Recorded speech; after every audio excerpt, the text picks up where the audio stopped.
High school sports fans, are you following Varsity Media on our YouTube channel? For the best coverage of New York high school sports, make sure you head to youtube.com/Varsity Media. 3 easy steps. First, hit that like button, and then be sure to subscribe. And finally, tap that yellow bell to be notified of all of our upcoming sportscasts. Thank you for following Varsity Media on YouTube. At Catholic Health, when we see our island, we see extraordinary life. The most extraordinary of which is you. It's because our Catholic faith places the highest value on people. All people. It's the inspiration for our exceptional medical care with unmatched compassion. And it's why at Catholic Health you're more than a patient. You're someone's family, best friend, and a neighbor to us all.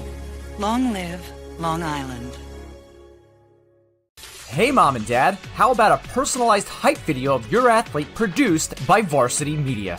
Cinematic coverage of game action, plus on-camera interviews by our crew set to music will make your son or daughter look like the next superstar. Perfect for social media fame and college recruiting. Don't wait, reach out today. Spots are limited this fall. 516-403-2050 or email ben@varsitymedia.net. For this matchup, we have St. Joseph Regional from Montvale, New Jersey, facing St. Anthony's from South Huntington, New York.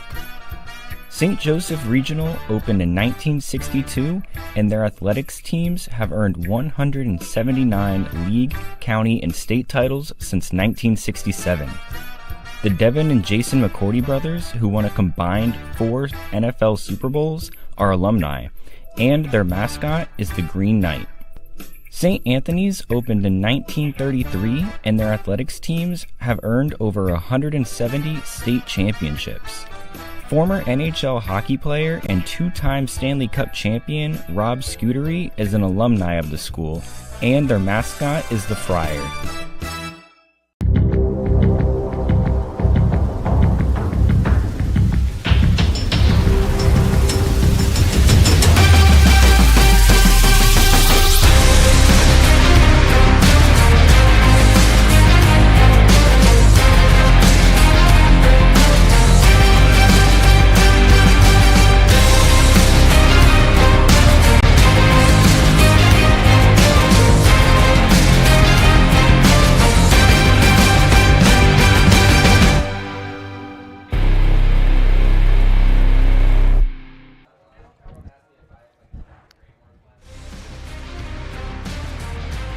From Cy Donnelly Field here in South Huntington, Long Island, the Varsity Media Sports Network presents a battle for the bridge as St. Joe's Regional makes their way from Montvale, New Jersey to take on the Friars of St. Anthony's.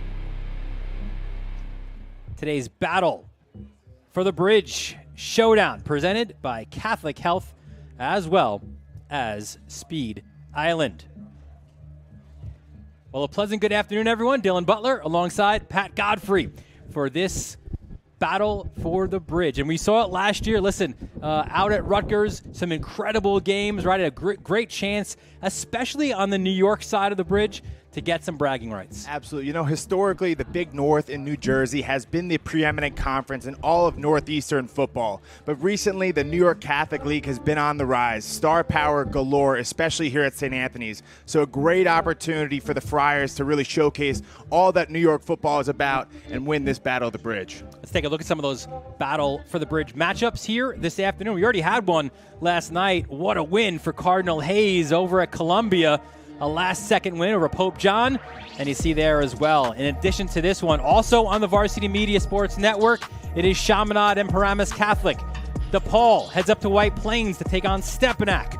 Morris Catholic goes to Staten Island, take on St. Peter's, and Immaculata is in Hicksville to take on Holy Trinity. A tremendous slate of games for this year's Battle of the Bridge. St. Joe's, they come into this one, Pat, with a lot of swagger. Rightfully so, right? They are 3-0 on this young season. They've already gotten 2 out-of-state wins. They got a big in-state win against Don Bosco, a shutout as well. So those guys, listen, they were liking the music being played here before the game, man. They are loose. And they are ready to play. Absolutely. This team is just littered with talent. They just got fresh off of this past weekend, a 2-day dismantling of their key rival, Don Bosco, 21-0. So riding a ton of momentum here into South Hunting today. They are incredibly confident and know that they can come out here and put on a real show out on Long Island. And Pat, when we talk about St. Joe's, there's a lot of guys we could speak over the course of the next couple of hours, but our players to watch in this one are two of the very best in the Garden State. On the offensive side, you saw him there right there a moment ago warming up. Number 6, Yasin Willis, 6'3", 220 as a running back. You see there, committed to the University of Pittsburgh. His numbers on the season already really impressive. And on the other side, it is Jameer Joseph Island, man. This guy is a dude as a junior, has offers from everywhere. Penn State among them, Notre Dame, you name the college, they have come calling for Jameer Joseph. Absolutely. You know, Yasin Willis, he's going to be a quintessential Pat Narduzzi back once he gets on to Pittsburgh in the mold of guys like James Conner, LaShawn McCoy. He's a physical guy, wants to run you over and really bring the pain when he is running the ball out of that backfield for the Green Knights. On the flip side of the field, Jameer Joseph, he's going to be a guy who I'm watching to match up against KJ Duff all day long. There's a reason why schools like Georgia and Michigan are hot on his tail in recruiting. He's going to put on a performance tonight, and really excited to see what he could do. There you see Yasin Willis getting ready. He, in particular, seemed to like the playlist here, getting all excited, dancing a little bit during pregame warm-ups. Green Knights will be a big, big test for St. Anthony's. For the Friars, it's been a little bit of a mixed bag, right? You open the season against another New Jersey team. You lose that one to Del Barton. And after that loss, head coach Joe Minucci really put a lot of pressure and put it on especially his offensive line, saying we've got to do better. We've got to let our quarterbacks get the ball to playmakers, give them some extra time. You know what? They did just that last week against Cardinal Hayes. So big bounce back win and a late win as well for the Friars, where they had to operate in a 2-minute offense. They hadn't had to do that this year. So those are all important signs for the Friars, not just for today, but also going forward. Yeah, I think week one, there's some sloppiness there, maybe a little bit of nerves as Del Barton came to town for St. Anthony's. They were also platooning 2 quarterbacks at that time. Last week, Gary Merrill stepped up in a big way, had a fantastic performance, pushing the Friars ahead of Cardinal Hayes. And I think that certainty now that is played out within their offense, they know who their starting QB is. Unfortunately, Peyton Robinson has a very bright future, but he looks to be out for the year. So they have an identity now. They're going to be behind Merrill. They're going to look to run the ball, establish that, and I think that gives them a little bit more confidence going into this round 2 against the Big North from New Jersey. And then you see some of what Merrill was able to do last week. Rushed for 227 yards, 4 touchdowns. He had that 2-yard. Here it is. Oh, this is earlier in the fourth quarter. But I think what was especially impressive was this drive. Check this one out. I mean, you want to talk about a dude right here? Look at Merrill. Get to the 4, loses lid, gets in the end zone. That's not a touchdown. Obviously lost his helmet, but then he gets a 2-yard score, and he gets the 2-point conversion on top of that with 17 seconds left to ensure that win. So listen, it was a QB battle. Again, with the season-ending injury to Peyton, it would have been Gary's job anyway, but he definitely earned it in that Week 1 win over Hayes. And listen, when we spoke with Dan Morangi, the head coach of St. Joe's, what did he say? In his words, he is a dude. And listen, when that comes from a North Jersey guy, that's impressive. Absolutely. I think anybody who got the chance to watch Swamp Kings this summer on Netflix is going to love a chance to watch Gary Merrill today. A lot of things reminiscent of Tim Tebow. He's a competitor. He's shifty enough, but he'll also look to run you over. So look for that St. Anthony's ground game to get going with the quarterback involved early on in this one. We showed you a couple of big-time Division I talented players, right? Or future D1 players for St. Joe's. Let's flip the shift, flip it over down to St. Anthony's, flip the script a little bit. 2 more high level. This is what's great about this game, man. There's D1 talent everywhere. Of course, KJ Duff, going to Rutgers, and Preston Carey going wherever he wants to go. Absolutely. You know, it feels like KJ Duff might have gotten a COVID year. I feel like I've been watching him at St. Anthony's since 2020 or so, but he's had such an illustrious career and looking to really finish it off the right way his senior year. This is an opportunity to put an exclamation point on his impact at St. Anthony's by trying to rise above a foe, the likes of St. Joe's, the number 2 team in New Jersey. On the flip side, Preston Carey, this guy is physical. We list him at 285, only a sophomore. I think looking at him, he's probably more like 3 bills, and you feel his presence on every single down on the interior of that St. Anthony's DL. So big reason why schools like LSU, Michigan, Ohio State hot on his tail. Yeah, Preston Carey will have his hands full with the offensive line, and we're excited to see the potential of a Duff versus Joseph matchup, right? That could happen here this afternoon. We'll see if that is the case. We mentioned these two teams met a year ago out at Rutgers, where a lot of the battle for the bridge happened, and what an incredible game this was. We have some highlights for you now. This was 63-49, the final score. Watch Dante Torres, now at Harvard, finding Ian Strong. Strong gets to the end zone, one of his 3 touchdowns on the day. But how about John Forster, man? They just ran and ran and ran. This is a 57-yard touchdown for the Green Knights, and here is Yasin Willis like a bowling ball. Get out of my way! Twisting, turning, finding the end zone for the 10-yard score. Then Joey Gaston connects with Donovan McCoy, a 22-yard score. But the story of this game, the Tooch was loose. Luke Tucci, big gain here, ran for 210 yards, 2 touchdowns, a 63-49 final in that one. There is Tucci. I think he's still running right now, Luke Tucci. And listen, the offense was insane in that game. You go the total yards, the 2 teams combined, Pat, for just shy of 1,300 yards. St. Joe's gained 524 yards on the ground and 8 touchdowns. Dante Torres threw for 460 yards. So, I mean, that was an incredible display of offensive football on both sides. Will we see that today? We're not sure, but that was something special. Yeah, I think for Friars fans sitting at home, you don't have a ton of confidence that it's going to play out too differently in terms of at least your defensive performance. Gave up over 50 to Cardinal Hayes last week, so hopefully some big adjustments coming from Joe Minucci and his staff on the defensive side of the ball, as this Green Knights attack has been real strong all year. And there you see the Friars coming down. What is that, Wolf Hill Road, making their way here for this one. And it's funny because St. Joe's is coming the other way, right? Down Rich Reichert Way. There they are, the Green Knights. It's a slow race to the field exactly. for these two. Let's take a look at some of the keys for both of these teams here this afternoon, as St. Joe's making their way down Reichert Way. For St. Joe's, they want to create some pressure defensively, something that's their head coach said was important. They also want to create turnovers. Listen, they are +8 on the year in the turnover battle, and they've not had an offensive turnover to this point. And you want to manage the big plays. We saw St. Anthony's on that film. So many big plays, right? Whether it was Dante finding Strong, finding KJ. So limit those big plays, the key for St. Joe's. And for St. Anthony's, listen, Minucci said, we can't stop the run game, right? It will happen. Let's just limit St. Joe's run game if we can. They want to tackle. You got to tackle really well. Last week, Beelan and other guys for Cardinal Hayes broke that initial tackle, right? You got to wrap up, get those guys wrapped up and tackled, and get some momentum going offensively, right? I mean, listen, we know what St. Joe's offensively will do. It's going to be tempo. They're going to move the ball quick. So what's the best way to sort of manage the other team's tempo is create your own.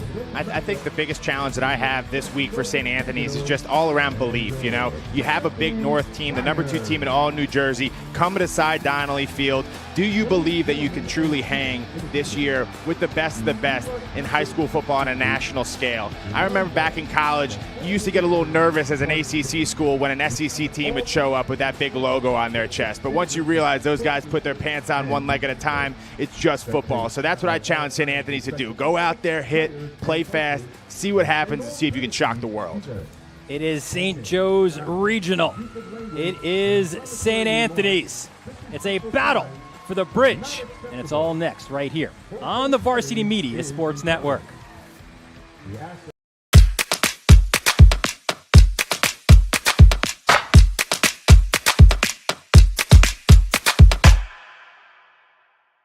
At Catholic Health, when we see our island, we see extraordinary life. The most extraordinary of which is you. It's because our Catholic faith places the highest value on people. All people. It's the inspiration for our exceptional medical care with unmatched compassion. And it's why at Catholic Health you're more than a patient. You're someone's family, best friend, and a neighbor to us all. Long live Long Island. Hey sports fans, did you know Varsity Media live stream broadcasts get viewed by college coaches nationwide? Through our announcers' storytelling and insight on your athletes, we can help your players get an edge on college recruiting. Find out how by reaching out to Varsity Media today, 516-403-2050, or email ben@varsitymedia.net. Inside the 10 to the end zone. Oh, he's got a wide open receiver. AJ Duff.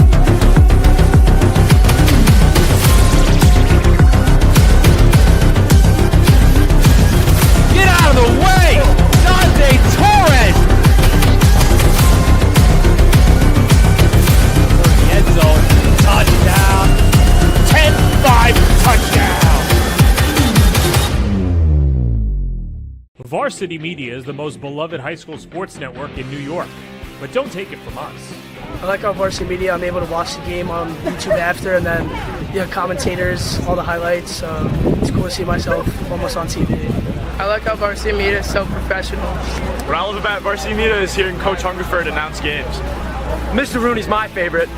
I like the food reviews. I love how my relatives from out of state can also watch the games. Varsity Media, New York's high school sports network.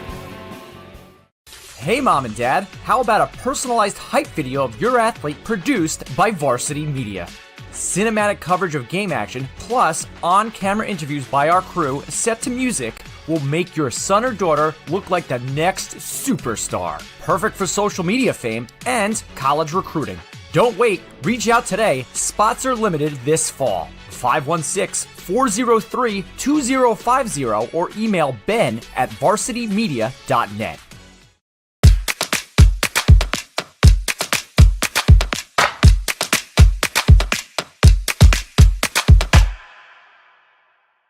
At Catholic Health, when we see our island, we see extraordinary life. The most extraordinary of which is you.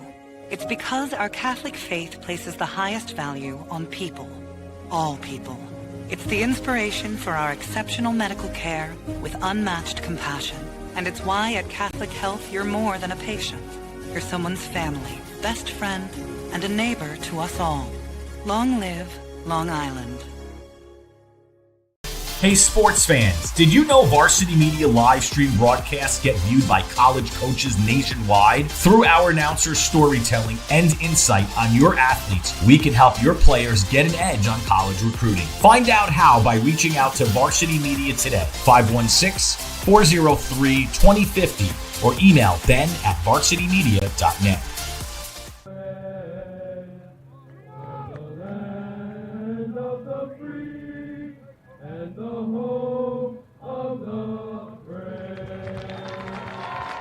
The St. Anthony's Football Chorus. We welcome you back here to Cy Donnelly Field as we are set here momentarily.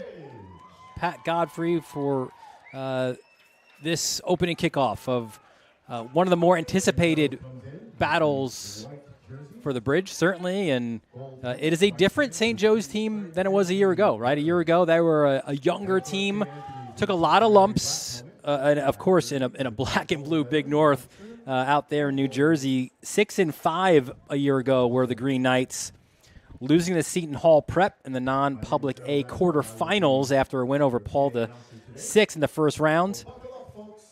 Their win over St. Anthony's, one of their better ones a year ago, and you lose a ton of talent, right? Jimmy Mullen now playing football and wrestling at Virginia Tech, and Connor McAllen on your offensive line. McCoy, we showed those highlights of that reception. He's now at Yale. Tucci, the great running back, now at Princeton. Luke Henrik, who was the QB a year ago at Lehigh, and Takai Chisholm as well at Maine as that outside linebacker. So you lose a lot of talent, but so many guys here who had starting roles as younger players now have that swagger. We keep using the word swagger, but they have it this year after all that experience. Yeah, some of the adversity that they faced in 2022 is starting to pay dividends. This team has a lot more experience, and it really shows. Already this year, this team has traveled, out of state a couple different times, went up and played Cass Tech up in Michigan, went down to North Carolina as well earlier in the year, and so far they're unscathed. Now, coming off their recent victory over their rival Don Bosco, 21-0, this team is really flying high and looking to continue to ride that momentum into, standard conference play in the Big North. So I think this is a really big game on the St. Joe's side, but maybe even bigger on the St. Anthony's side to kind of launch them into the New York slate, give them a ton of confidence knowing that this might be their biggest challenge all year. And that was a weird one against Bosco, right? Because it started on Saturday, right? You played, I think, 3 quarters, and then all that bad weather. We were fortunate not to have it on Long Island, but all that bad weather in New Jersey and New York City, the thunder, the lightning, it came. So it got moved, or the continuation then was on Monday, and even there were delays, and basically they just called the game at one point, but it was a 21-0 win for St. Joe's over a Bosco team that's not what they've been previously, but still obviously a quality win, and especially I think for St. Joe's, again, I think their head coach, Dan Morangi, his bread is buttered with defensive play. That's who he is. He's a former DC for the great Greg Toll at Don Bosco, and that's where he began as a Bosco grad. He loved to see that shutout. Guys flying to the football defensively, not making a lot of mistakes either. And I think that was an opportunity for them to kind of showcase the increased maturity of this team, the increased mental toughness. It's not easy for high school kids to get through, 2.5 quarters of a game, pause for 2 days, show back up and play again. But they won that first day of the game 14-0. They won the second day of the game 7-0. So a team that's really been battle-tested already at this point in the year, coming to bring their best aside Donnelly Field. We saw St. Anthony's won the coin toss. They deferred to the second half, and they kick off here to start this one, the battle for the bridge. And there's Jameer Joseph cutting it to the outside. Joseph finally taken down, and man, he had a lane to go. Nice looking tackle to cut short Jameer Joseph. We now take a look at the St. Joe's offense, which is led this year by Patrick Grusser. And what a season Grusser had. Transferred in from DePaul Catholic, 6'2", 195 senior. The best word to describe what he's been able to do this year, Pat, has been efficient. He's got the running backs. He's got the receivers. He gets time from his offensive line. He's been really good. Absolutely. With the kind of weapons that the Green Knights have on offense, Grusser really just needs to be that guy, to be the reliable decision maker, get the ball out of his hands quickly, get it out into space, and he's done a great job so far this year. 2 receivers at the top of your screen, 2 in the bottom, 1 back, and that was Willis. Quick out for Makai Rossignol for a short gain. Let's take a look at the starters offensively for St. Joe's. They will move quick, so I will try to speak quick. It's Grusser, Willis, Williams, Rossignol, Forster, and Montesano. Up front, Stagg, Cavellin, Nightingale, Hiller, and Alvarez. A gain of 1 on that play. 2nd and 9, another quick out. This time it's Montesano, and he pushes himself forward to about the 39. How about the St. Anthony's defense? Foot, Carey, Charzuk, and Urso up front. Kasha, Cook, Vidaro, Valello, and Moore are your corners. Valerio and Ott are at the safety positions. 3rd and 2. It looks like that was a run by Willis, but he didn't get the first down. What a huge play right there by Preston Carey, asserting his dominance right there in the middle. They try and run it right up the gut, a gap on 3rd and 2, and a huge stop for this St. Anthony's defense. It's had a tough time getting stops the past couple weeks right out the gate. So punting will also be Grusser. So there's always that element of a fake, right? And we see downfield Braden Meem for St. Anthony's. Grusser end over end. And it takes a St. Joe's bounce. Meme finally falls on it on the 19-yard line. So a new first-year quarterback for St. Joe's. The same is true of St. Anthony's. It is Gary Merrill. Those are just his passing numbers. He's the leading rusher currently as well for the Friars. 31 carries, 267 yards, and 4 touchdowns. Good efficiency from him as well, right? 10 for 14, 126, earned that starting job a week ago. Absolutely. He's played with great composure, especially last week in the waning minutes against Cardinal Hayes. They're really going to need him to keep his cool under pressure. No giveaways against such a challenging opponent such as St. Joe's Regional. So Friars start off 1st and 10 from their own 19-yard line. Merrill quickly, look out. He was sacked. Looks like Spencer Davila right there, right off the edge, just unaccounted for by that St. Anthony's offensive line coming from the left side.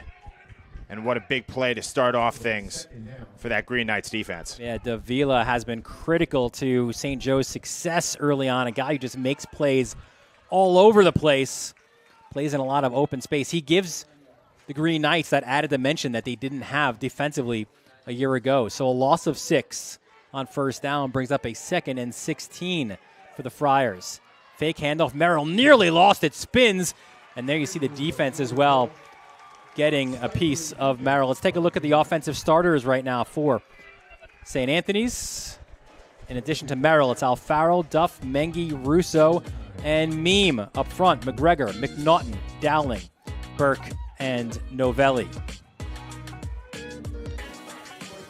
Not where St. Anthony's wanted to be on this opening drive, getting behind the sticks, a little bit careless with the ball on that last play. Got to clean things up. Here comes Merrill, quick out. He finds Alfaro, and Alfaro's got some room down the St. Anthony's sideline, and he gets a first down, a huge first down for Christian Alfaro. Christian Alfaro, one of the more sneaky athletes on this St. Anthony's team. Not a huge guy, but boy, you get him the ball in space. You'll see right here, uses his hands on third down, catching the ball out of the backfield, and then he's about a 4-5 guy once he gets the ball in the open field. So a big play defensively on their first series, big play offensively as well, as it's now Alfaro running towards the St. Joe's sideline for a gain of about 2. Let's take a look at the Green Knights defense. And it starts up front with Suhudsky, Ferrara, and Farzai, as well as Nicholas on the other end. Your linebackers, Davila, Ricky Anastasi, and Alex Pena. Your corners are Austin and Joseph, and Williams and Barbieri are your safeties. A gain of 4 on first down for Merrill. Another handoff. It is the second back utilized. It's Ryan Oragema. And Oragema gets a couple of yards. Oragema seeing a lot more time, Pat, with the injury right now to freshman sensation Xavier Bala. He's out this week, missed last week's game as well. TBD right now for next week against Iona Prep, but Oragema, a different runner, a more physical runner, and a big gain there, which sets up a very manageable 3rd and 2. It's Merrill calling his own number, cuts inside, pushes forward for the first down. If I'm Joe Manucci, I'm loving the way that my offense has come out. We're able to gain some ground on the interior against this vaunted defensive line of the Green Knights. You'll see right here, Merrill just lowers his shoulder right there at the line to gain and gets that extra yard to keep the chains moving. Gotta love it. That's 2 for 2 now in third down conversions on this drive. Merrill hands off. Finds Oragema. He's got blockers upfield. Oragema to the outside. And he's taken out inside the 35-yard line. I think it's a great sign seeing Oragema get going. If you're a St. Anthony's fan, got to remember this Green Knights defense only gave up 150 yards of offense to Don Bosco last week. So seeing them move the chains consistently early on, great sign for this St. Anthony's offense. 1st and 10 from the 33 of St. Joe's. Another handoff. Oragema comes this way now. Cuts it inside. And a really nice tackle by Joseph. Got down low. And Oragema feels that one a little bit. Yeah, that's always a great way to counteract a big physical back. You'll see Joseph just go low on him, take out the knees, and that'll slow down number 7 for the next player too. Jameer Joseph, we mentioned before, his offers numerous. Georgia, Michigan, Ohio State, Notre Dame, Rutgers, all among them. That was his 13th tackle of the year. Alfaro, nowhere to go. And it's that man again, right? Jordan Sahudsky right there, just coming in with off the stunt. Really nice play from the defensive end, just untouched, and smokes him. No chance there for Alfaro. Dan Morangi, the Green Knights head coach, set up Shuhatsky. It is the same as Ferrara, Farzai, Nicholas. They are just typical defensive linemen here at St. Joe's. Blue collar, they all look the same as well, as Merrill cuts it inside. A quality run for Merrill. Looks like he gets out to about the 25-yard line, just short of the first down marker.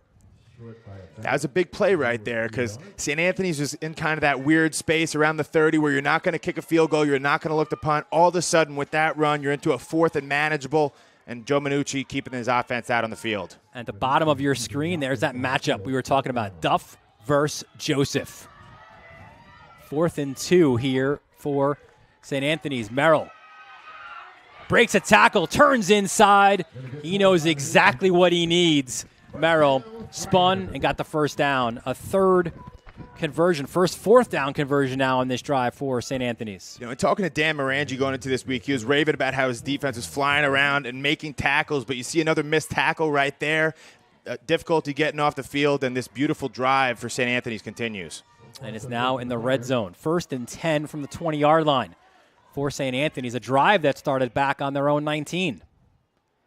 Merrill back to pass, good protection, rolls right. There's a flag on the play, slides down.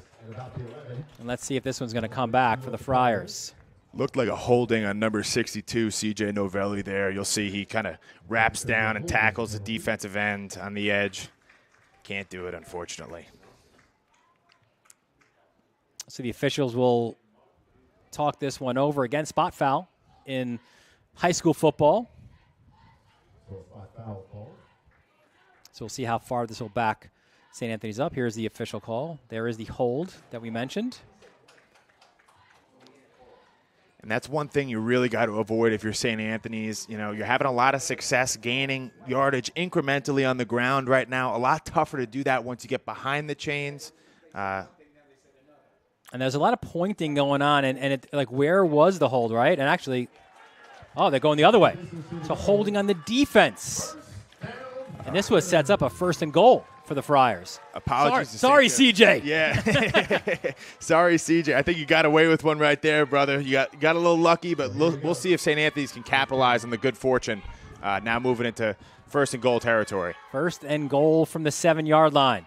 Merrill airs it out. There's that matchup, and Joseph gets the advantage on Duff. Oh, wow. I could watch that matchup all day. Feel like a kid in a candy store getting to watch those elite athletes out on the edge here. But right there, Joseph, just textbook technique, eyes up on the football. They both have a right to it, and that doesn't get any better than that for number 3, Jameer Joseph. Here's a handoff for Alfaro. And he was wrapped up there. You see 23 picking up the tackle, Jalen Nicholas. And it'll be 3rd down. So really, really big 3rd down early in this game for St. Anthony's. They're going to want to come away with a touchdown in this opening drive, set the tone. Merrill over the middle to Mengi. Touchdown, Friars. You know, I think St. Joe's is very, very concerned with number 1, KJ Duff out on the edge, but when you're playing against this St. Anthony's attack, you can't forget about number 84, the Stony Brook commit, Alex Meggie. Big play right here in the red zone, putting St. Anthony's up 6-0 early on and setting the tone for this Friars O. A lot to like for the Friars on both sides of the football, right? You get the stop defensively, you force a punt, and then you march down the field, and you get a touchdown, and you get Menke involved. That is super important. We'll tell you more about why that's important when we return. 4:43 left, first quarter, and St. Anthony's throws the first punch. They lead this one 7-0. It is a battle of the bridge here on the Varsity Media Sports Network. This is Solomon Thomas with the New York Jets, and you're watching Varsity Media.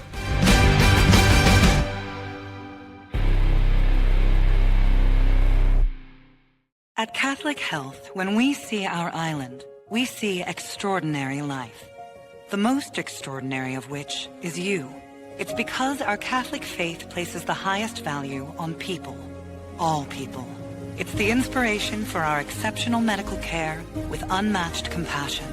And it's why at Catholic Health you're more than a patient. You're someone's family, best friend, and a neighbor to us all. Long live Long Island. Welcome back to Cy Donnelly Fields here on the campus of St. Anthony's as the Friars have a 7-0 lead, a 7-yard touchdown reception from Alex Mengi in a really efficient opening drive for the Friars. There's Joseph at the 5. He is a threat. Cuts it to the outside. Good job defensively for the Friars. You see wrapping up. Brendan Ott making the tackle. That's some great gang tackling there by the coverage unit for the Friars. But if I'm Joe Minucci, I don't know how many times I want to roll the dice kicking the ball off to Jameer Joseph. So we said going into the break why it was important, right, to get Alex Mengi involved, because we know the pressure and the focus defensively is always going to be on Duff, right? Finding Duff. We see Joseph on him. So you need that second guy, the guy maybe underneath. If Duff's going to stretch out the defense, get that guy underneath, and Mengi's the perfect guy for that. Absolutely. Really, really good opportunity for Alex Mengi to step up. Last year, KJ Duff wasn't getting quite the double coverage that he's getting this year, as there's also Ian Strong in that vaunted offense. This year, a little bit more focus exclusively on number 1, which really opens up opportunities for everybody else in that offense. So 1st and 10 from the 20 for St. Joe's. Ooh, Grusser fumbles it. It looked like he was a little bit confused there what to do, and then he just gets downed. You see among the tacklers, Davin Foote, number 8. Yeah, a little bit uncharacteristic of this St. Joe's regional offense so far. Looking a little bit hesitant, not quite clicking like they usually do. So look to get the ball to number 6 right now and kind of even things out. Loss of 4 on that play. Grusser tucks it under, and he gets knocked down. A good-looking tackle there as well by Big 99. Carey has come to play. That was another funky play to me. Didn't look like Grusser was quite confident in that fake handoff. Pulls the ball. Not sure if that was a designed run, but behind the sticks again. Big 3rd and 13 for St. Joe's. I think Urso is in on that tackle as well. So, yes, 3rd and 13. St. Anthony's got to stop on their St. Joe's first drive. Can they do it again here? Grusser looks for options, rolls right, now looks back the other way. Pressure comes, and he's wrapped up and sacked. That looked like Justin Kasha as well as Cam Urso. Great job by big number 88 at defensive end. Just continues to pursue and eventually gets there to Grusser. Huge stop again for St. Anthony's on the defensive side of the ball. Urso, a junior DN, 6'2", 210, has that high motor. A little bit undersized, but listen, he is tough, he is quick, and a big defensive play. So a forced punt from the end zone. Grusser, it's a low one. Takes a bounce, fielded at about the 45 of St. Joe's. Another great opportunity for St. Anthony's coming out in St. Joe's regional field position. Here we're going to see that sack from Urso again. As you see, just never gives up, wraps up, strong hands, and then finished off by Justin Kasha. So great start by the St. Anthony's defense that has been heavily criticized the last couple weeks, has struggled coming out the gate, but appearing to put ththings together in this first quarter. Well, and it should be, right? I mean, you gave up 34 to Del Barton, a very, very good Del Barton team, and then you gave up, 51 points a week ago as well. So great field position now for the Friars on their second drive. Merrill tucks it under. Look at Merrill go into the secondary. Really close to that first down marker, but a terrific first down run by Gary Merrill. One thing you got to love about Gary Merrill so far is he's just taken the smart play right there. Goes, designed a little screen pass. The lane is not open, and he just tucks it and takes what's given to him. Big 9-yard pickup on first down. Yeah, 2nd and 1. It's Oragema as no, it looks like it's Alfaro. Oh, it is Oragema as the back over the middle. Joseph for the interception. Duff was the intended target, but Joseph gets the INT at the 20. Yeah, right as I praise Merrill for the good decision making. Unfortunately, right there, stares down KJ Duff. As you can see, he locks eye contact. It's one read from the jump, and you can't do that against the defensive back as talented as Jameer Joseph. Picks the route, and that's St. Joe's ball going the other way. Joseph's second interception of this young season. And the Green Knights will get the ball at their own 20-yard line.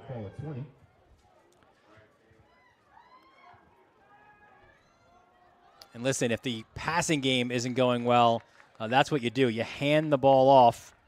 And you can see there, Yasin Willis, who lost his lid. He'll have to sit for a play, but he pushed the ball forward for a few. I think the main catalyst so far for this St. Anthony's defensive performance has really been the two interior guys. Preston Carey, who gets a lot of love, but also Dixon Charzuk doing a great job of just stymieing things inside, closing off those A gaps, closing off those B gaps, making it really, really hard for Yasin Willis so far. Gain of 3 for Willis, the 3-year starter. Another handoff, and this is Terrence Sumter. And Sumter, he's that other one. He's that elusive. Like if Willis is that bruising back, Sumter is that guy who's just shifty and elusive. Obviously a smaller back, but he is very effective. And here we see some of that tempo we mentioned, right? As St. Joe's gets their first down, quick out as well. That's JoJo Williams who gets to the outside.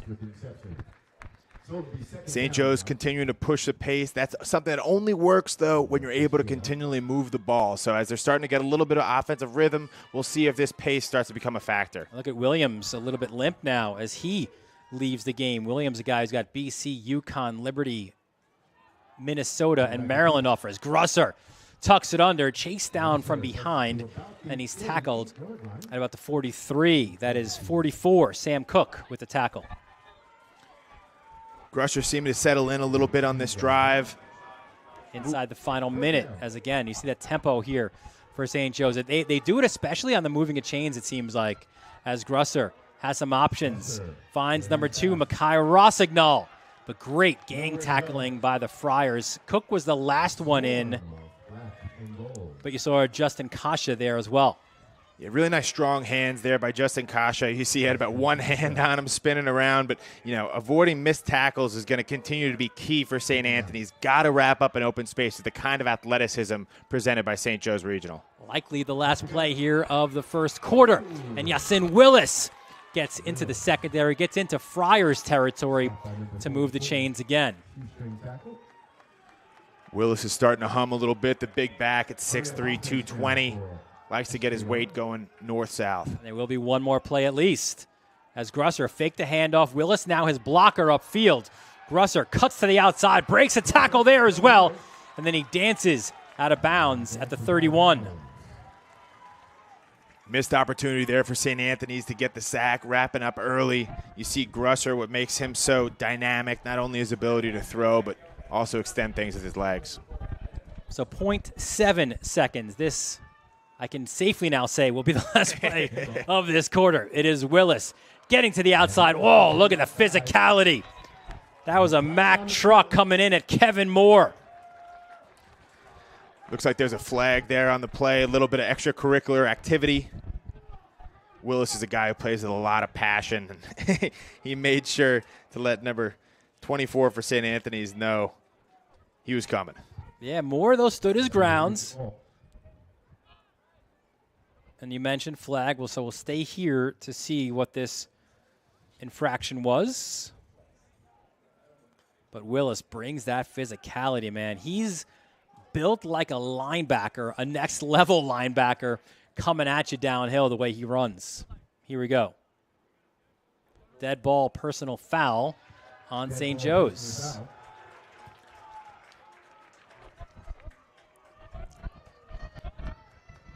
And that's the way the quarter will end.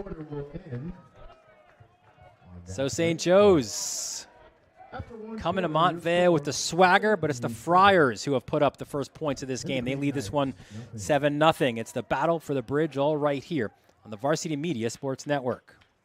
You're watching Varsity Media, New York's premier high school sports network. Hey sports fans, did you know Varsity Media live stream broadcasts get viewed by college coaches nationwide? Through our announcers' storytelling and insight on your athletes, we can help your players get an edge on college recruiting. Find out how by reaching out to Varsity Media today, 516-403-2050, or email ben@varsitymedia.net. Feel like your game film is too stagnant and not providing you with the insight that your coaches had hoped for? Varsity Media offers game film to help your coaches develop a game plan to execute on game day. Our current clients love the Varsity Media difference, which includes more insightful camera angles and a speedy upload process. Start building your championship team today with award-winning individuals at Varsity Media. We welcome you back to Cy Donnelly Field here for the start of the second quarter, with the Friars leading 7-0 over St. Joe's Regional. You see that QR code top left of your screen. That's how you can follow us on social media. It's at Varsity Media on Instagram, Facebook, and Twitter as well. Dylan Butler, Pat Godfrey here with you, our entire Varsity Media crew for this battle for the bridge. And it was a really good opening quarter. Grusser, look at the time he has, bouncing around, gets it to the outside, breaks a tackle, spins out of bounds. And that's what you get from that O-line, man. A lot of experience. Left side, that Liam Stagg, 77, just a road grader. Sean Kivlahan at left guard, and that's the way that he went, following those big boys on the left side.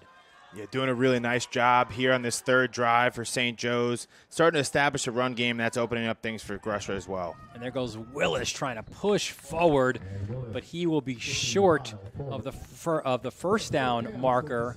It'll be about 4th and 1 right now for the Green Knights. So, I expect to see St. Joe's leave their offense on the field as they are, but this is a big 4th down here as St. Anthony's looks to establish the tone. Ooh, and a whole bunch of movement up front, a lot of pushing, and looks like this was, a full start against the offense. I know Dan Morangi is not happy with that one. If you're trying to win against good teams on the road, one thing you have to do is limit those careless mistakes. Now, all of a sudden, that 4th down becomes a lot less manageable at 4th and 6. So they'll finally mark off where the ball will be placed. They push it back 1 more yard. All of a sudden, a little bit tougher to call a play as an offensive coordinator in this situation. More of a surefire passing scenario. They do have several weapons out on the edge, 4 receivers and tight ends with Power 5 offers, so look for them to get those guys involved. It's a handoff to Willis. Goes left, and he is stopped. Is that Vidaro in there, number 8? Looks like Kevin Moore in there as well. Really nice stop. Some big-time plays and some big moments already for this St. Anthony's defense. See the run. Willis comes up. Right there. Boom. From the safety position, looked like might have been a Johnny Valerio with the really nice play and a key moment for St. Anthony's here early.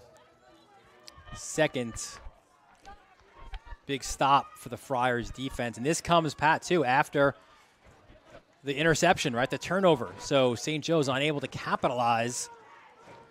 And technically, I think that'll be their first turnover of the year as they turned it over on downs. And there's Mengi again. It's a really nice catch there from Mengi with the ball a bit behind him. But, if I'm St. Anthony's here, it's time to start playing some complimentary football. Your defense is doing a great job out the gates. Haven't got a lot of help from them so far this year. So on offense, this is your time to really pile on, see if you can extend that lead over a great team. 2nd and 8 for the Friars. Here's Alfaro. Oh, excuse me, Merrill. Faked me out as well. This brings up about a 3rd and 4 for the Friars. What's been really nice for St. Anthony so far today is they've been productive on 1st down and 2nd down, so they've had an open playbook going into 3rd down scenarios. They don't have to force it anywhere. You got to take what the defense gives you. Maryland shotgun rolls left. The pressure comes, cuts it inside, tucks the football under, gets hammered but he gets the first down. And, Pat, I'll tell you, we've really seen the maturation of Gary Merrill as a varsity quarterback. A lot of the things that we're seeing, Joe Minucci said, I knew that he could do it, but it was a matter of seeing it, seeing that 2-minute drill, right, and now seeing another third down conversion against a defense unlike they've seen this year. This is not the same guy we watched against Del Barton have a fumble and be a little bit unsure of himself. I think that bona fide title as starting QB of this team is giving him that next level of confidence going into this week's game. There he finds Duff into space. Duff spins, turns, and a good job leading the way defensively was Jaden Williams, number 33, for making the tackle. Yeah, it's so far, that's kind of been the story of Duff's day, getting a ton of attention from that defense. I believe opening up things for the rest of the St. Anthony's Friars attack, but that's tough right there. Every time he touches the ball, there seems to be 4 or 5 hats right around. And I think we'll see him in a lot of different spots, right? Playing the slot, outside, motioning as well as there's a flag, a false start against the offense. But we love the matchup with Joseph, right? But you want to obviously give yourself, if you're the St. Anthony's offense, as much opportunity to let Duff shine. So probably, as we saw against Hayes, in different spots all over the field. Absolutely. They have to get creative. We've seen them using Duff a lot out of the backfield this year. Reason being is whenever Duff is split out wide, he's typically not only going to have a corner atop him, but he's going to have safety help over the top. Really tough for him to avoid double teams. So sometimes getting him the ball behind the line of scrimmage is the best way to open up that playmaker. 2nd and 15. Merrill goes the other way, finds Mengi again. And he gets to about the 40. And you got to love Mengi, kind of your prototypical tight end, sure-handed, not the fastest guy in the world, but runs good routes, gets involved in the running game, kind of a do-everything type of player from that position for St. Anthony's. And as a senior this year has established himself as one of the leaders of this group. Quick out looking for Duff, jumps up in the air. Was he in? He was, and that was against Joseph. What a big third down conversion again for the Friars. First time we've really seen Gary Merrill loft the ball out a little bit. Here, just a nice touch pass over the top to KJ Duff, and he gets that 1 foot down, showing why he's probably the top recruit in all of New York State this year. You love that, right? You had Duff pointing for the first down, Joseph waving his arms no, and the referee's like, no, he was good. Pass to Alfaro out of the backfield, runs towards the sticks, and he'll get maybe 1 or 2 on the play. I'm impressed. That's a violent tackle by Richie Rigoloso. He's known as Richie Riggs by his Green Knights teammates, but he's a guy who flies around from the safety position, number 27 for St. Joe's. Or my apologies, that's actually Isa Abdus Salam. Yeah, 27. We got the number change before the start of this one. 6 foot junior, who Morangi says he's a little light, he's a little skinny, but don't misjudge that. He's coming for you. That is for sure. Merrill fakes the handoff, goes up the middle, and he'll get inside the 40-yard line. St. Anthony's kind of keeping things moving. One thing you notice about this St. Joe's defense is these guys are flying around. They are looking for blood on every single play. So kudos to Merrill so far, showing his composure as just a junior in his second career start. And that's what Morangi said. He's been pleased with the effort defensively this year. They're playing what he considers are the trademarks of a great defense. They're flying to the football. They're playing physical. They're executing the fundamentals, which means beating the blocks and the tackling, and they've won the turnover battle. St. Joe's has all throughout the year. There wasn't until today an offensive turnover. Figures they're about +8 in that. He thinks that's a good sign for the rest of this season for St. Joe's. Let's take a look at some of the upcoming games here on the Varsity Media Sports Network. We're back here. We have taken up a residency. Billy Joel has MSG. We've got Cy Donnelly Field. Yes, sir. Iona, St. Anthony's rematch of last year's championship game Friday night. There's nothing like Friday night here in South Huntington. And a good one in the public school, Sayville. Hills West, Saturday afternoon. Bayshore and Connecticut next Friday night. And then next Saturday out at Mineola. The rivalry is renewed. St. Anthony, Chaminade. We got Wantagh, Southside. And another rivalry game, Chaminade, Kellenberg. All these games right here on the Varsity Media Sports Network. Certainly been a privilege these past couple years getting to call games with you, Dylan, here at Varsity Media, and it's great to see the football in New York just get better and better every year. 3rd and 8, Merrill. This time he will be stopped on the 3rd down conversion. We've already seen the Friars 1 for 1 on 4th down conversion. Looks like there's an injured Green Knight on the play. Looks like that's Alex Pena, the outside linebacker, who limps off. Kind of an interesting decision here for Joe Minucci. You're in this weird territory at the 37 of St. Joe's. Too far for a field goal, too close for a punt. So in 4th and 6, they're going to go for it in this slightly suboptimal scenario. Oh, and some movement up front. So if that was a hard count by Merrill, that worked in his favor. Now, it won't get them the 1st down, but it'll bring them a lot closer. That is actually, they're going to go the other way. So false start, and maybe now your decision changes if you're Joe Minucci. If I'm Joe Minucci, I'm punting here from the 42-yard line. I'm pinning him deep. You got a lot of momentum. You don't want to give this offense for St. Joe's the ball in favorable territory. But looks like he's going to go for it. Well, he'll talk it over. I think you were right, though. I think they were trying to maybe get their punt personnel onto the field, but maybe not enough time. So, don't push the ball further back, right? So, 84, you see there, Mengi is your punter. So, first time out for St. What can't that guy do? Talking about his hands, his blocking ability. Most guys who can block cannot punt. So, hats off to Alex there. At halftime, I want you guys to stick around, as our Jared Veluzzi had a great conversation with Dante Vidaro, number 2 in your St. Anthony's program. We'll also have the Varsity Media Top 10 halftime stats and a lot more. No reason to leave here at halftime. A lot going on here from us. And Vidaro, what a story he's been as well. Got injured last year against Stepanak.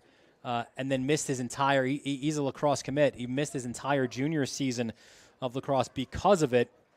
But he has worked his tail off to get back and cleared for the football season. He's already a UPenn lacrosse commit, but it shows you how much this football team, this program means to him to work his way back. Absolutely. He's a really tough dude. Had some huge moments last year as a junior. A lot of fun getting to watch Dante play. And, he's going to be a guy who, no matter what sport he's playing in college, a major impact just from a leadership perspective.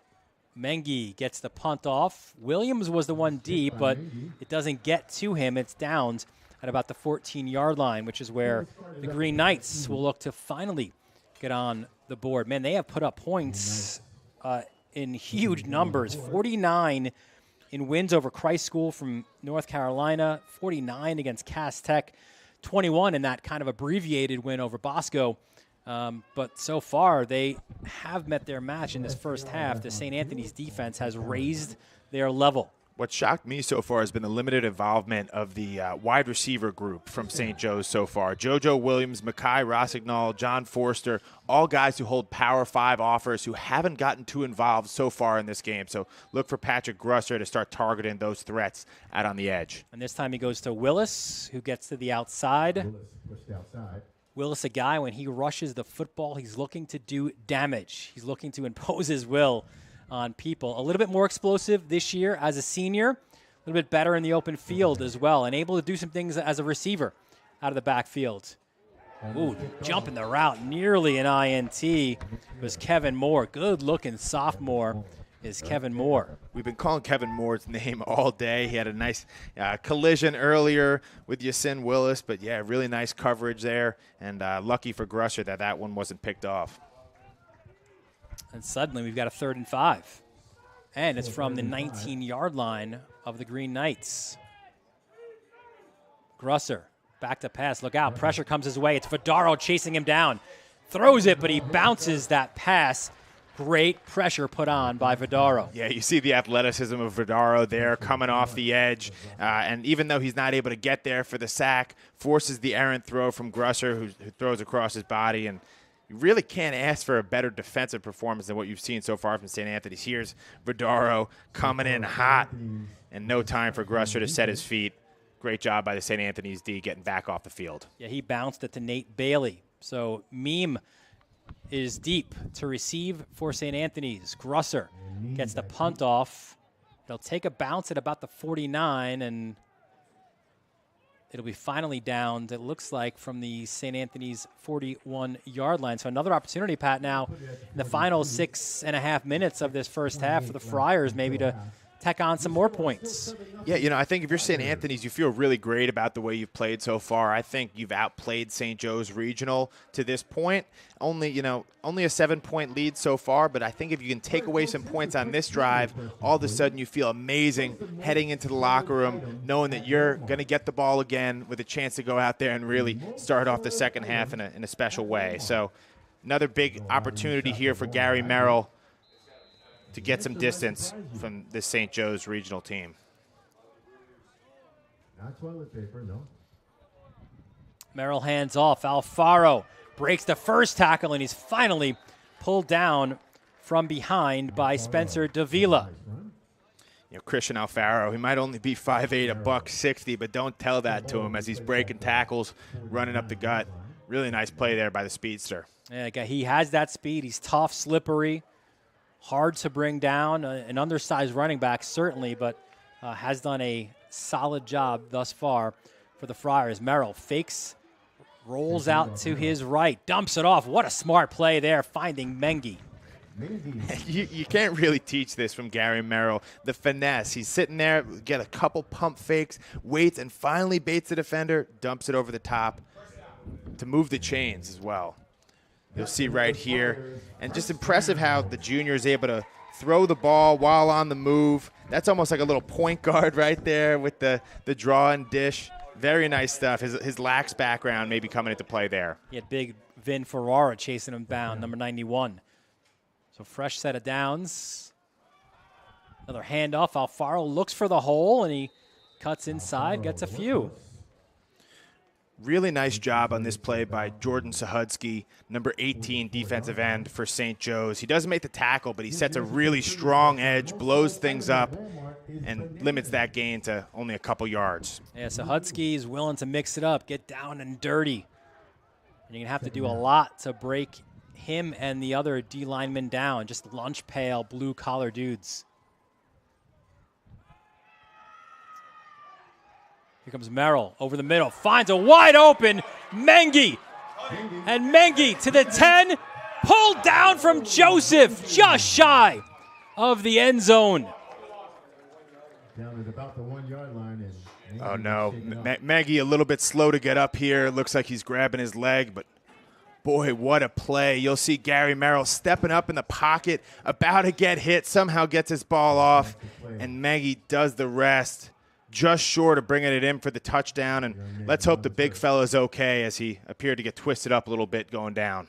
Joseph with the touchdown saving tackle as Mengi gets looked at. We'll go to break as Mengi gets looked at by the trainers. 5:07 left here, first half. St. Anthony's looking to punch in some more points. They lead this one 7-0 over St. Joe's on the Varsity Media Sports Network.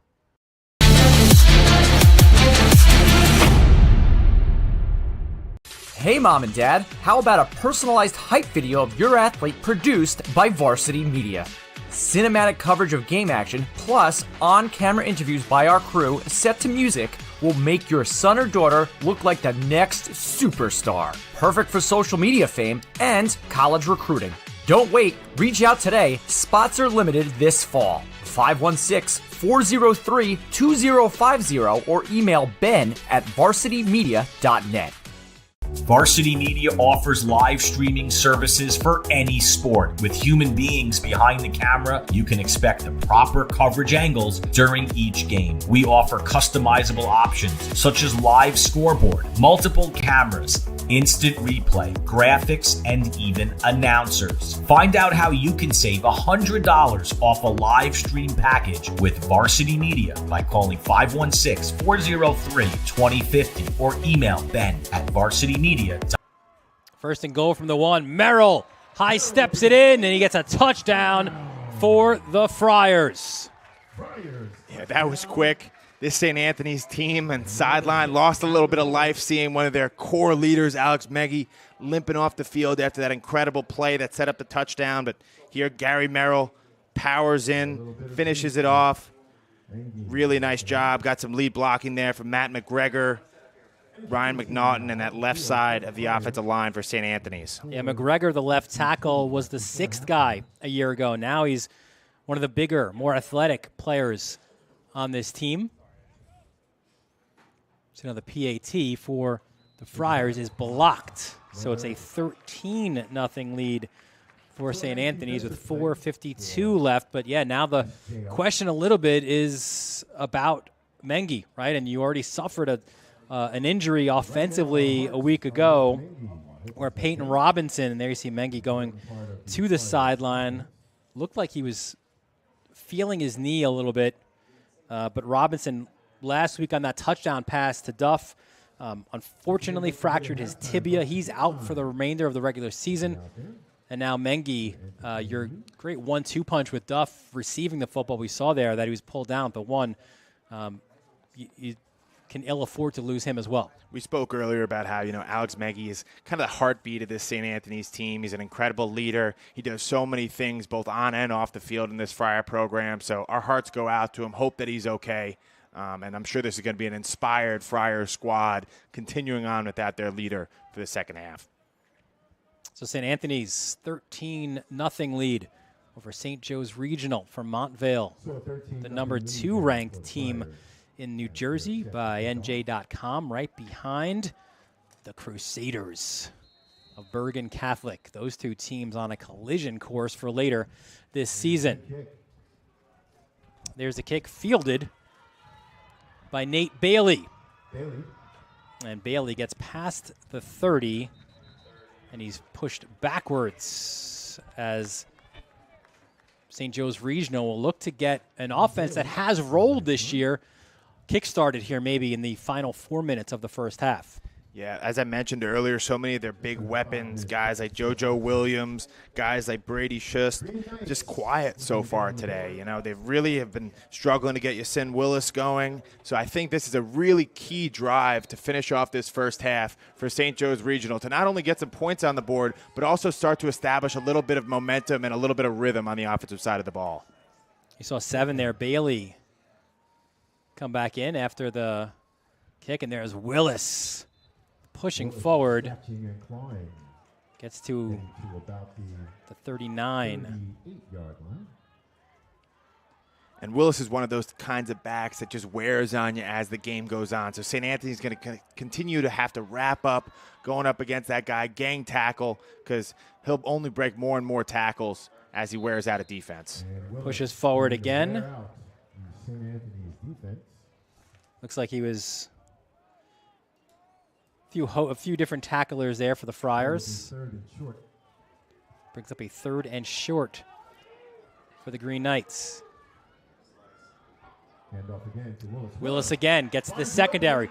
First down and more. Yasin Willis to the outside. Finally pulled down. And that is the big play ability that Yasin Willis brings. Great block right here by the pulling guard, number 70, Sean Kivlahan. He comes out. He's going to basically have a nice kick-out block that Willis is just going to sit right behind and explode through. So a huge play, exactly the shot of life that this St. Joe's offense was looking for. And you do it with your leader, your 3-year starter, and one of your captains as well. Sumter in after that big run by Willis, and he will get maybe 1 or 2. Saw him pulled down by Liam O'Sullivan, number 52. Nice change of pace, being able to go to Terrence Sumter from Yasin Willis, kind of like Brandon Jacobs and Ahmad Bradshaw, if you remember that. Any Giants fans in the room? Flag on the play as Bailey will get into the end zone, but this one will come back for the Green Knights. I think it actually started with Bailey. Maybe he jumped a little bit too soon, and it'll be an illegal shift on the offense. Kind of continuing the theme of St. Joe's Regional, shooting themselves in the foot a little bit in this first half. We've seen some uncharacteristic mistakes, a turnover on downs earlier on, things that they're going to need to clean up. You finally started to get some momentum, now back behind the chains. I know Dan Morangi can't be happy. And uncharacteristic is the perfect word for it because they have been so efficient on offense. They've not had an offensive turnover coming into this game. Their defense has been flying around, not giving the opponents much, as Grusser now tucks it under. And he will get pulled down as he went for the sideline, trying to get out inside the 10. Grusser's been really kind of fighting for his life back there, doing a good job of using his feet to kind of extend plays, make things happen. But I look for him to get the ball out of his hands a little bit more and activate some of these playmakers on the edge. 3rd and 6 from the 10. Willis back in now, pushes forward. Willis lowers his shoulder, and he gets to about the 1, 1st and goal for St. Joe's Regional. Ball at about the 2-yard line now. This is the closest they've been so far. Willis again, cuts it to his left, falls forward. Touchdown, Green Knights. Yasin Willis, the 1-yard touchdown run. Yeah, right there, up the gut, behind their senior center, Trey Nightingale. And Yasin Willis just won't be denied right here. Nice job. You see Nightingale with a block out on Preston Carey. And that's got to feel good if you're a Green Knights fan, seeing your offense finally click in the closing minutes of this second quarter. An important one for confidence, potentially momentum as well, as the PAT is up and good. So St. Joe's Regional gets on the scoreboard, but it's St. Anthony's with a 13-7 lead. 2:59 left here first half. You're watching this battle for the bridge on the Varsity Media Sports Network.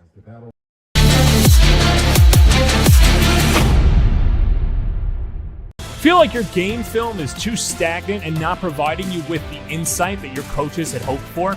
Varsity Media offers game film to help your coaches develop a game plan to execute on game day. Our current clients love the Varsity Media difference, which includes more insightful camera angles and a speedy upload process. Start building your championship team today with award-winning individuals at Varsity Media. Did you just have the best athletic year of your life? And now you want to show it off to college coaches? Well, let Varsity Media help you. Varsity Media's college recruiting videos show off your unique skills to help you land a spot on the team of your dream school. We'll provide music, spot shadow effects, and a link to send to your next coach. Contact us today for more information. Don't rely on word of mouth or cold emails. Let Varsity Media help you take your game to the next level. Welcome back to Cy Donnelly Fields as St. Joe's just coming off of their first touchdown. A little bit of a pooch. Fielded well, though, by Tyler Malik, I should say. And now it's St. Anthony's with the ball. And listen, final 3 minutes, you would love, if you are a Friar fan or certainly someone on that sideline, to get a touchdown here. Because remember, you deferred to the second half, so you'll get the ball coming out of the third quarter. Huge opportunity to steal any momentum that St. Joe's just gained from that last drive for this St. Anthony's offensive attack. Look for Gary Merrill to lean into his arm a little bit more with only 2:59 left on the board. Potentially get KJ Duff involved as they look to close out this first half. And Duff has Joseph staring at him. There you see 3-1. Mano a mano right now. Here's Merrill. Rolls. Look at Merrill. Gets into the open space. That's where he's most dangerous. And he's pulled down by Joseph. And that athleticism there is just so impressive. Got a couple of defenders flying off the edge for St. Joe's Regional. And Merrill just makes a miss and turns that into a big gain.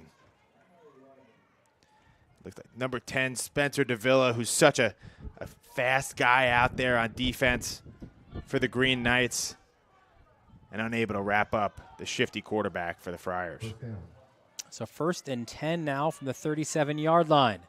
And Merrill, this time the pressure comes, and it was the outside pressure, right? Alex Pena, good to see him back in the game. We saw him limp off earlier, coming from that right side, and he's the one who chased down Merrill, making the tackle. Yeah, Pena's known as a guy in this program that consistently brings the wood. That's why they love using him in those kind of blitz scenarios, and right there you saw him at his finest. Yeah, a hitter, a blitzer for sure for this Green Knights defense. So 2nd and 9. Merrill, look out, drops the football, and he had to pick it right back up.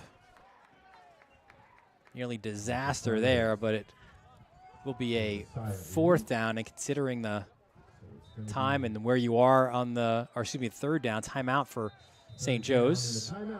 And I think you're starting to see St. Anthony's and Joe Minucci hedge their bets a little bit going into this half, realizing their field position. They slowed their tempo down a little bit because I don't think they want to give too much time to that Green Knights attack on the other side to try and come down and maybe tie this one up before the half. We take a look at the upcoming schedule for St. Joe's Regional after this one, and it is a murderer's row for sure. You go to Caven Point, right? Take on St. Peter's under the lights. And you got Donovan Catholic, the big one, on the 14th of October. They're going to Oradell to take on Bergen Catholic. And then Seton Hall Prep and a really good Del Barton team. We saw them here live, man. They play defense. They run the football. Trafford, their lead back, Ryan Trafford, really, really good. Del Barton is that sleeper pick, I think, this year out there in the big boy football world of New Jersey. We saw that Del Barton team. They're tough up front. They can punch you in the mouth for sure. Really throughout the entire Big North, there's a ton of speed, a ton of grit, and we're getting to see a little bit of it today. Merrill goes far sideline, gets his intended receiver. And it looked like it was Johnny Russo making the catch. And another timeout, quick one for St. Joe's. They want this ball back. They want good field position as they 4th and 5 now for the Friars. Really nice tackle there by the senior Jaden Williams, number 33 for St. Joe's. He's been working his tail off all offseason. Already has an interception this year. And a nice tackle to get the ball back for his offense. Let's take a look at St. Anthony's upcoming schedule. And we mentioned before the Gales coming to Cy Donnelly. Friday night, always fun, man. It has been some epic battles the last couple of years. 2 years ago, it was a double overtime win for Iona up there in the semifinals. A year later, last year, the Friars earned their revenge and won their 15th title. So that should be a lot of fun. Then it always is fun when Chaminade and St. Anthony's do battle. That'll be out in Mineola. Then it's Christ the King, Farrell. So we will have all of St. Anthony's home games as well as that one. And then a big one to end this season. You're at Holy Trinity, a game we also have. And then also you go to Stepanak to take on White Plains, the team that is preseason at least number 1, the seed. Hey, well, Stepanak has Will Currid playing quarterback. I think he's probably the most surefire star of the returning passers in the Catholic High School Football League this year. So a lot to like up in White Plains. But St. Anthony so far showing why they are currently title holders in the New York Catholic League. That was Dan Van Ardsdale punting in place of Mengi. We saw, again, he went out injured. And you could make the comparison probably to St. Joe's, where they are and where they were last year, to Stepanak this year as well. A lot of young guys got their experience last year, and now they're a year older and a year better and a year more experienced.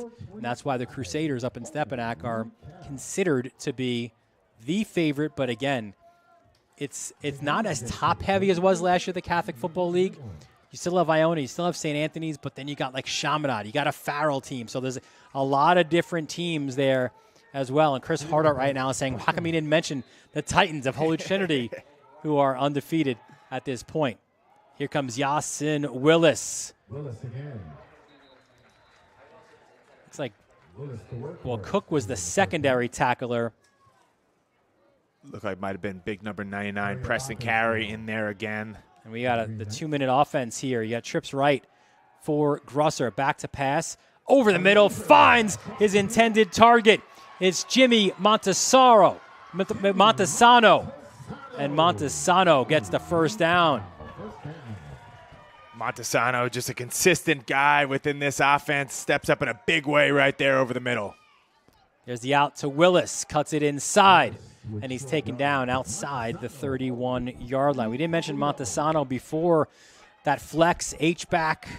Look at Carey getting out, right? Going sideline to sideline, the big fella. Not a lot of D tackles making that play by the sideline right there. I think Preston knows a lot of eyes on this football game. 2nd and 7. Look at the time for Grusser. He could order a cup of coffee back there. Gets his pass off. He finds Micaiah Rossignol on the out route. And Rossignol not only moves the chains, but he also stops the clock. Really nice job right there by Liam Stagg, the 300-pound left tackle, number 77 for St. Joe's, just really shutting things down, doing a good job on Cam Urso. Grusser to Bailey, cuts inside. Bailey inside the 10, inside the 5. What a job by Nate Bailey. That sophomore who acts like a senior. Grusser under center, looking for the QB touchdown, and he'll get it. So St. Joe's answers those back-to-back touchdowns by St. Anthony's, and they're a PAT away from taking a 1-point lead in the halftime. Crazy how fast things can shift in high school football. You're seeing some of that maturity of this St. Joe's team. They've been through it all. They've been through adversity. So on the road with their back up against the wall, down a couple scores, not a big deal for these guys. Step up in a big way, and they're going to look to take the lead going into half. Grusser, his 2nd rushing touchdown. The PAT, it's actually weird because it's Jameer Joseph. We thought we'd see a different kicker there. We thought it'd be Big Sal Salafia Jr., but instead it was Joseph, who proves he can do a little bit of everything. Huh, Pat? Yeah, he's a true renaissance man, finest sense of the term, and getting involved in quite a few ways today. You get the kick right there, had the interception earlier, seeing some kick returns as well. Reminiscent of maybe Travis Hunter, who's been getting a lot of love from the Colorado Buffaloes, playing both ways right now. We're kind of seeing him do a little bit of everything. For Dan Morangi on that sideline on the far side, he's had to love the way this second quarter, first half, is ending for his Green Knights because you see them execute perfectly that 2-minute offense. They get in the end zone, and now after trailing for much of this first half, they now have a 1-point lead here in the closing seconds of the first half. Sometimes when you're in offense and struggling, the 2-minute drill can really just be a blessing because it causes you to just stop thinking and just react. Go out there and play. That offense just executed like they're capable of, and you see how easy it was for them to slice through that St. Anthony's defense. Morangi, we mentioned before, cut his teeth as the defensive coordinator as there's a ball fielded by Malik. Maybe one more chance here for the Friars to do something, but Morangi was a DC for some of those great Bosco teams, man. They won 10 state championships, 2 national titles. He was a DC from 2004 to 16. Then he moved to be the defensive coordinator here at St. Joe's under Augie Hoffman. And then when Augie left to join Greg Schiano's coaching staff at Rutgers, Morangi got the job after 3 years as the DC. It's now his 4th season as the head coach of St. Joe's, a 1997 graduate of Don Bosco. Yeah, I think Dan Morangi's presence with the St. Joseph's regional program really just kind of signals their national ambitions for what they hope to accomplish. You know, when you're trying to win the Big North, that means national implications. And right now they're in a dogfight intrastate against the reigning New York State champion, St. Anthony's Friars. So a knee there from Merrill, which will get us now into halftime. We want to remind everybody as well, coming up at halftime here on the Varsity Media Sports Network, our Jared Veluzzi spoke with Dante Vidaro. Let's check out that conversation as well as the Varsity Media Top 10 from last weekend, halftime stats, and so much more. Halftime here at Cy Donnelly Field, and St. Joe's Regional has a 14-13 lead over St. Anthony's. You're watching this battle for the bridge right here on the Varsity Media Sports Network. You're watching the Varsity Media Sports Network, the home for New York high school sports. At Catholic Health, when we see our island, we see extraordinary life. The most extraordinary of which is you. It's because our Catholic faith places the highest value on people. All people. It's the inspiration for our exceptional medical care with unmatched compassion. And it's why at Catholic Health you're more than a patient. You're someone's family, best friend, and a neighbor to us all. Long live Long Island.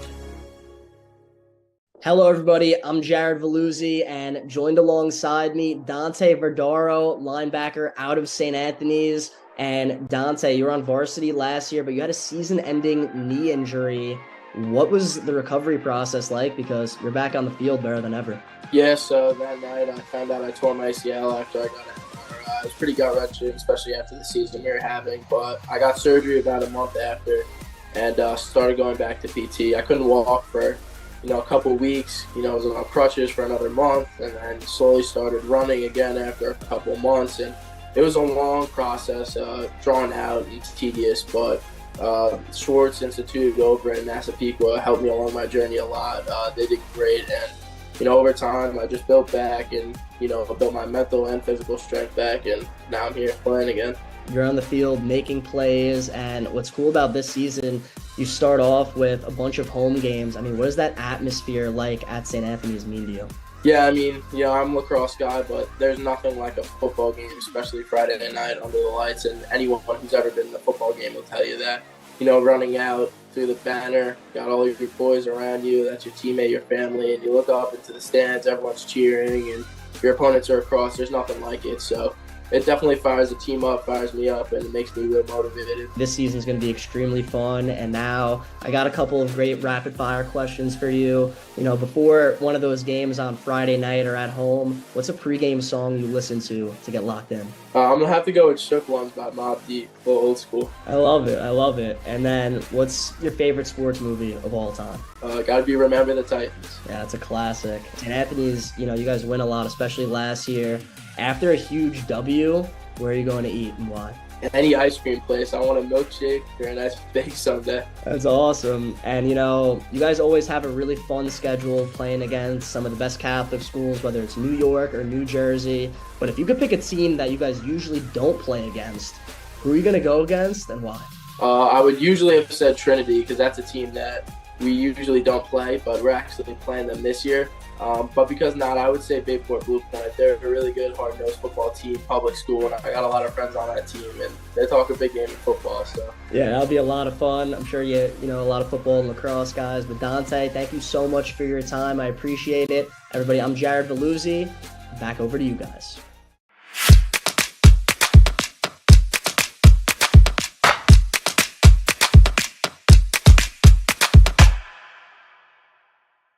Hey Mom and Dad, how about a personalized hype video of your athlete produced by Varsity Media? Cinematic coverage of game action, plus on-camera interviews by our crew set to music will make your son or daughter look like the next superstar. Perfect for social media fame and college recruiting. Don't wait, reach out today. Spots are limited this fall. 516-403-2050 or email ben@varsitymedia.net.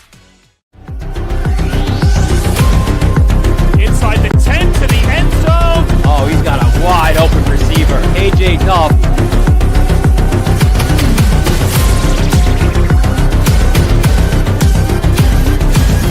Get out of the way! Dante Torres! End zone. Touchdown. 10-5 touchdown.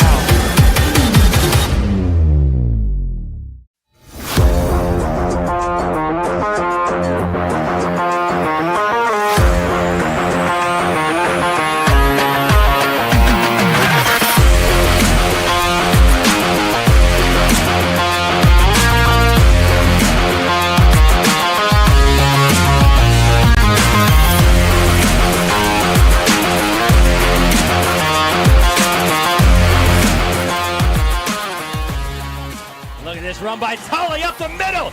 Jack Tully to the house. Touchdown, Chaminade.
You're watching the Varsity Media Sports Network, the home for New York high school sports. Did you just have the best athletic year of your life? And now you want to show it off to college coaches? Well, let Varsity Media help you. Varsity Media's college recruiting videos show off your unique skills to help you land a spot on the team of your dream school. We'll provide music, spot shadow effects, and a link to send to your next coach. Contact us today for more information. Don't rely on word of mouth or cold emails. Let Varsity Media help you take your game to the next level. Feel like your game film is too stagnant and not providing you with the insight that your coaches had hoped for? Varsity Media offers game film to help your coaches develop a game plan to execute on game day. Our current clients love the Varsity Media difference, which includes more insightful camera angles and a speedy upload process. Start building your championship team today with award-winning individuals at Varsity Media. When it comes to advertising, are you hitting the right audience? Why waste your time with television or a free print publication that's given out at a local deli? Varsity Media has your back. With a following of over 50,000 and a local demographic ranging between the ages of 18 and 54 years old, it's time to get that return on investment. Plus, here's the best part. Your ad lives forever on our YouTube page. And with a large on-demand audience, it's a grand slam to advertise with Varsity Media. Hey sports fans, did you know Varsity Media live stream broadcasts get viewed by college coaches nationwide? Through our announcers' storytelling and insight on your athletes, we can help your players get an edge on college recruiting. Find out how by reaching out to Varsity Media today, 516-403-2050, or email ben@varsitymedia.net. High school sports fans, are you following Varsity Media on our YouTube channel?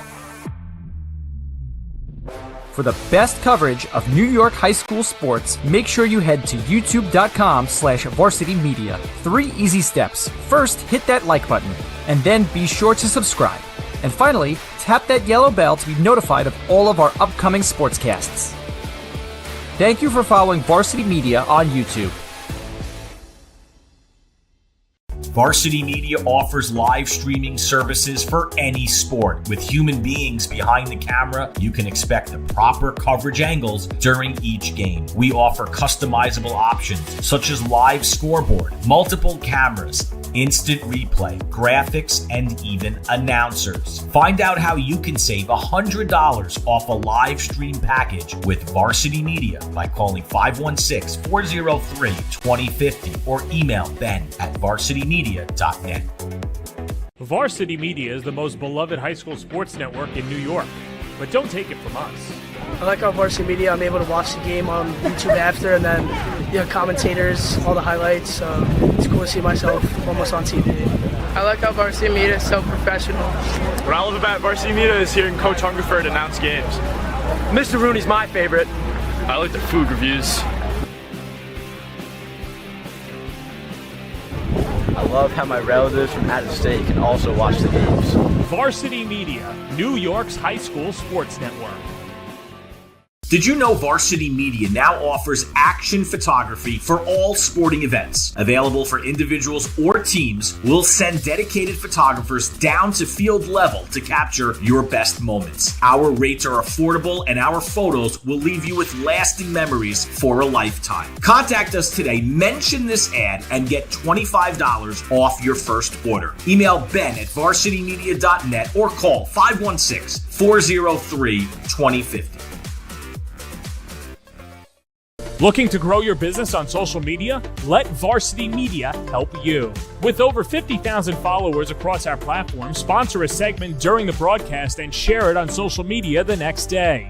It's the best of both worlds, as you'll get thousands of plays and your ad will live on the broadcast forever. Contact us today for sponsorship packages by calling 917-470-0864 or emailing varsitymediasponsors@gmail.com.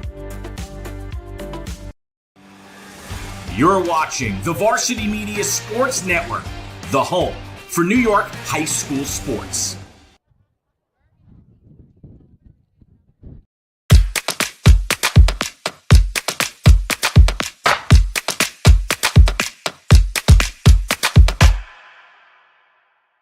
At Catholic Health, when we see our island, we see extraordinary life. The most extraordinary of which is you. It's because our Catholic faith places the highest value on people. All people. It's the inspiration for our exceptional medical care with unmatched compassion. And it's why at Catholic Health you're more than a patient. You're someone's family, best friend, and a neighbor to us all. Long live Long Island. Hey sports fans, did you know Varsity Media live stream broadcasts get viewed by college coaches nationwide? Through our announcers' storytelling and insight on your athletes, we can help your players get an edge on college recruiting. Find out how by reaching out to Varsity Media today, 516-403-2050, or email ben@varsitymedia.net. Inside the 10 to the end zone. Oh, he's got a wide open receiver. AJ Duff.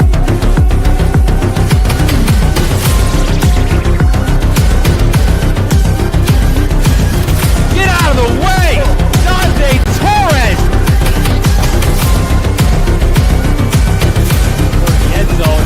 Touchdown. 10-5 touchdown. Varsity Media is the most beloved high school sports network in New York, but don't take it from us. I like how Varsity Media, I'm able to watch the game on YouTube after, and then commentators, all the highlights. It's cool to see myself almost on TV. I like how Varsity Media is so professional. What I love about Varsity Media is hearing Coach Hungerford announce games. Mr. Rooney's my favorite. I like the food reviews. I love how my relatives from out of state can also watch the games. Varsity Media, New York's high school sports network. Hey mom and dad, how about a personalized hype video of your athlete produced by Varsity Media?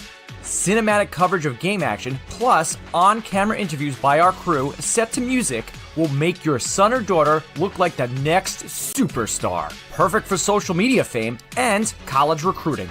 Don't wait, reach out today. Spots are limited this fall. 516-403-2050 or email ben@varsitymedia.net.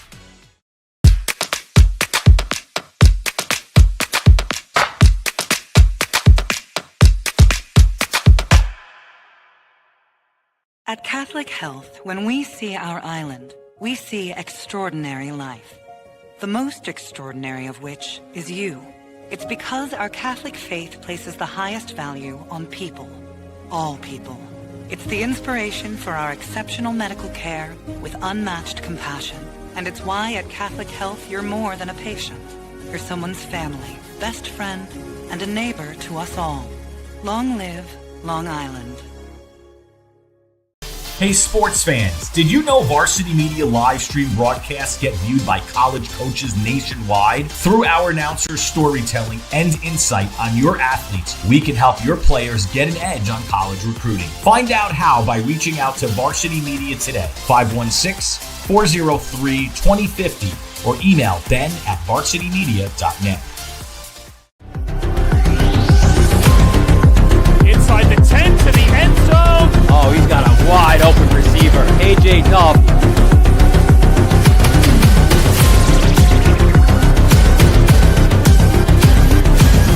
Get out of the way! Dante Torres! End zone. Touchdown. 10-5 touchdown. Varsity Media is the most beloved high school sports network in New York, but don't take it from us. I like how Varsity Media, I'm able to watch the game on YouTube after, and then commentators, all the highlights. It's cool to see myself almost on TV. I like how Varsity Media is so professional. What I love about Varsity Media is hearing Coach Hungerford announce games. Mr. Rooney's my favorite. I like the food reviews. I love how my relatives from out of state can also watch the games. Varsity Media, New York's high school sports network. Welcome back to Cy Donnelly Field. Halftime here as it's St. Joe's with a 14-13 lead over St. Anthony's. We welcome you back inside the booth. Dylan Butler along with Pat Godfrey. And Pat, I hate to use the cliche, but kind of a tale of almost two quarters there, right? Where St. Anthony's got the stops defensively. They got their offense going. They took a 13-0 lead, but then the Green Knights came storming back, and as a result of that point after difference, have a 14-13 lead. Yeah, it felt like for the first quarter and a half or so, everything was kind of clicking for St. Anthony's. Offensively, very consistently moving the ball on the ground. On the defensive side, getting some key stops on third downs. And then all of a sudden fell apart going into the last 6 or so minutes of the second quarter. So we look up at the scoreboard right now. St. Joe's with the lead, 14-13. If I'm Dan Morangi, I have to feel fantastic knowing that my team made a lot of uncharacteristic errors in that first half and still has the lead here on the road. On the flip side, if I'm St. Anthony's, I feel good in one sense because I know that I can beat this team. I know that I can play with this team, play my kind of football against this team, but I'm also frustrated because you left a lot of points, a lot of opportunities out there on the field in that first half. Going to have to clean those things up if they are going to shock the world and knock off the number 2 team in New Jersey today. Let's take a look at some of the first half stats here for these two teams, and you see some of the numbers rushing-wise, led by Yasin Willis.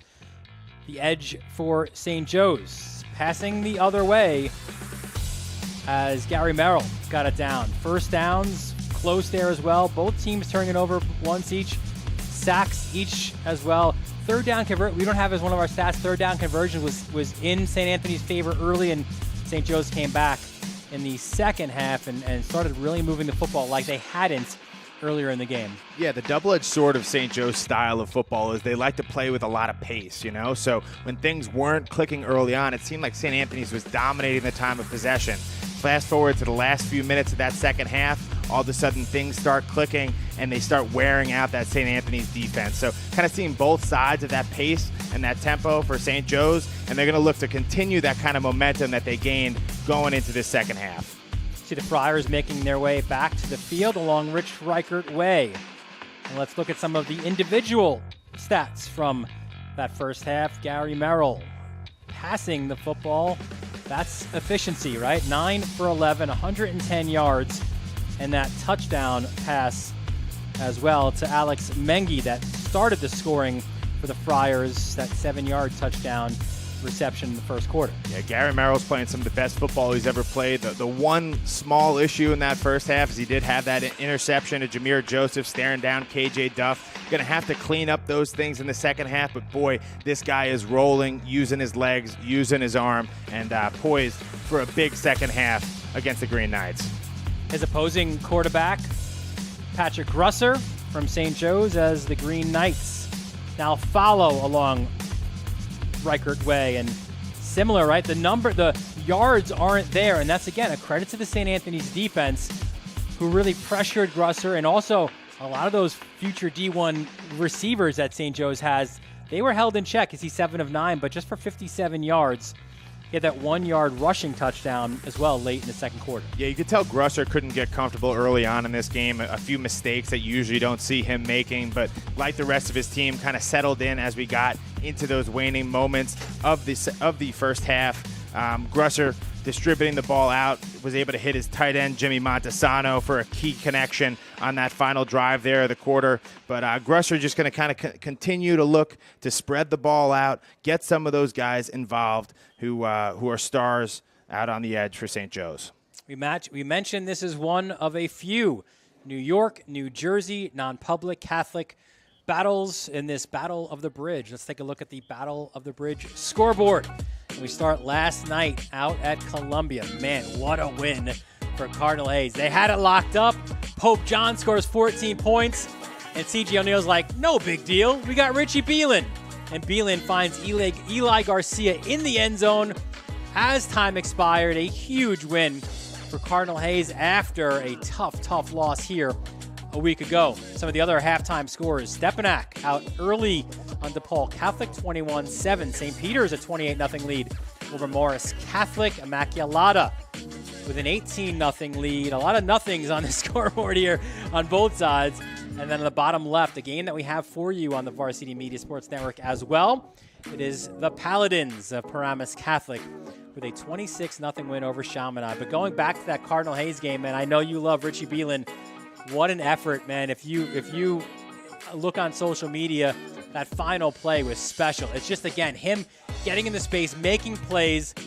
The clock was 0. It felt like for about 10 seconds as he's standing there pointing out, looking for guys, and he finds Eli Garcia in the back corner of the end zone there at Baker Field for the touchdown. Richie Beelan, he's a budding star here in the New York Catholic League, following in the footsteps of his older brother who's now quarterbacking at Duke. But now this is really a huge weekend for both sides of the bridge, both the Big North and the New York State Catholic High School Football League. You know, I think the past couple weeks in college football, there's been a lot of emphasis on non-conference games and conferences using that opportunity to kind of change the narrative. We've seen the Pac-12 emerge to prominence this year. The ACC do really well against the SEC. Well, this is a similar type moment for New York Catholic football. Historically, the Big North is like that SEC, those big bad boys coming to town. Whenever you get the chance to line up against them and prove that, hey, you know, I put my pants on one leg at a time just like you do, it's a great thing for New York State football, and you're getting to see some of the results here, how even it is across both sides of the Hudson. And it wasn't. You go back 10, 20 years, and you had those more rare matchups, and it was generally lopsided in favor of those New Jersey non-publics. And you're right, listen, you go back, and it was Greg Toll and his great Don Bosco teams where Danny Morangi was the DC on those teams. And you had Bergen, and, you know, those Bergen-Bosco games, man, that doesn't get anything like that. But now it's St. Joe's coming in, and it's Paramus as well, and it's Del Barton and St. Peter's and Seton Hall Prep. There is no easy game on the schedule, so it's an important opportunity here for teams in the New York Catholic League to prove, hey, listen, we can ball on this side of the bridge as well, and that's what this battle of the bridge is for. We want to thank again our sponsors for today's game, of course, Catholic Health as well as Speed Island. You want to check out in the second half or maybe even post-game our speedy play of the game, brought to you by Speed Island. Yeah, Dylan, really looking forward to this second half. There's a nail-biter the whole way through, a lot of momentum swings in that first half. So looking to see St. Anthony's kind of settle in here. They're receiving the ball. They deferred, at the opening coin toss. So they got an opportunity here to drive down the field and kind of recapture some of that momentum that they lost late in the first half. And kind of looking along the sideline, and I don't know about you, Pat, but I'm looking for 84. I don't think I see him out there, and that was Alex Mengi, who had that 7-yard touchdown reception, had that big, long gain, got pulled down from behind by Joseph at the 1, and that's where he appeared to injure his knee. And that's a big loss for St. Anthony's. We'll see who on the sideline is willing to step up and kind of take that role of that key leader for St. Anthony's. Ball received upfield by Malik, and we see the same thing, right? As you don't want to kick it to Joseph, you don't want to kick it to Duff either, right? We saw game 1 against Del Barton. We'll show you that play at some point here in the second half, but you start off your season with a 90-yard kickoff return, but in that week 1 loss to Del Barton, one of the rare positives or big highlights. It was certainly the biggest highlight for the Friars that afternoon as they suffer that season opening defeat. Yeah, I think it's obvious, Dan Morangi went into this with kind of a Bill Belichick-like mentality. Let me take out your best player. So far, KJ Duff, limited participation or production in this game. They're going to look to get him going, and here you go. On cue, Pat, and look at Duff just pushing himself forward, getting the first down before he was finally knocked down by Jaden Williams. And you see him get up. He's pumped up. You think he wants the ball. I mean, he's trying to send a message right now. And watch out, but big number 99, Preston Carey, going into the game on offense right now for the St. Anthony's Friars. Looks like he's going to be playing right tackle or tackle eligible. Well, we saw that against Hayes as well. Some opportunities to utilize him.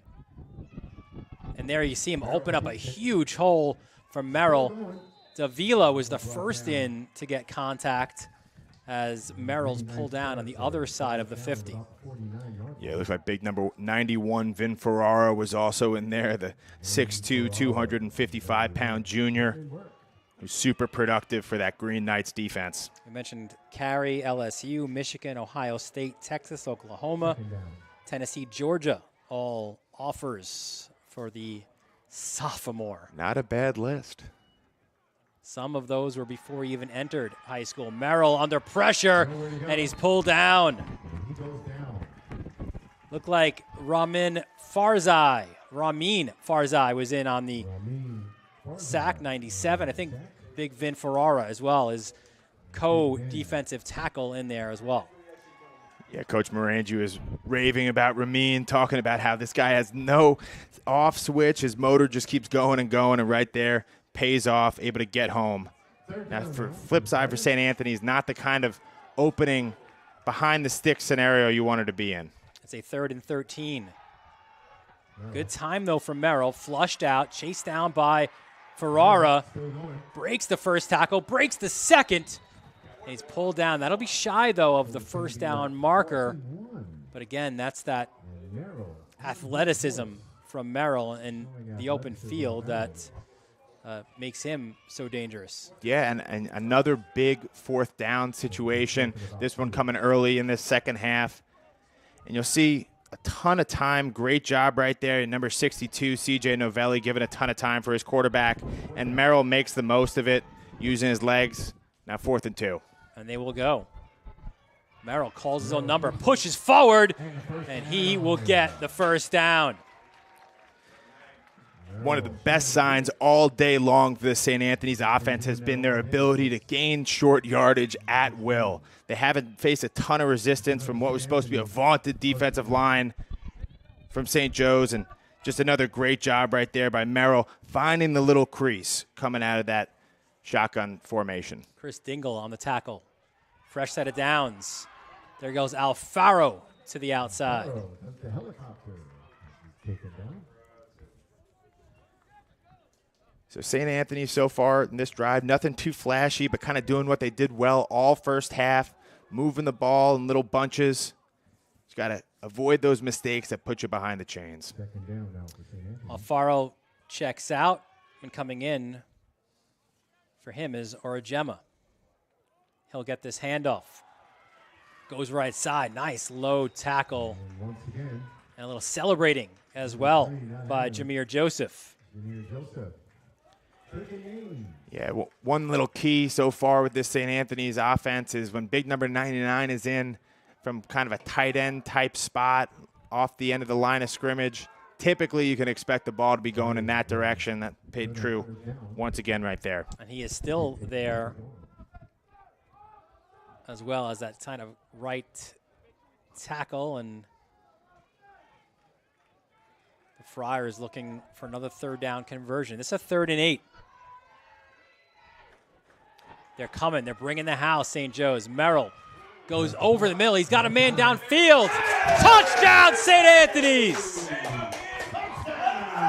Braden Meme! Wow. What an incredible job right here.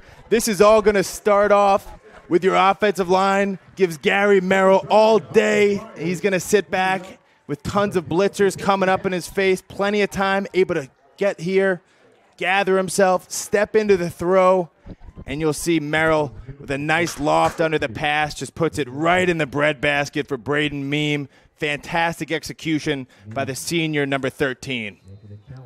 36 yards to the house. And after the last PAT was blocked, you wonder, do you go for 2? Do you chase it? No, you'll go ahead and kick it. And this one is up, and it is good. So great response right out of the start.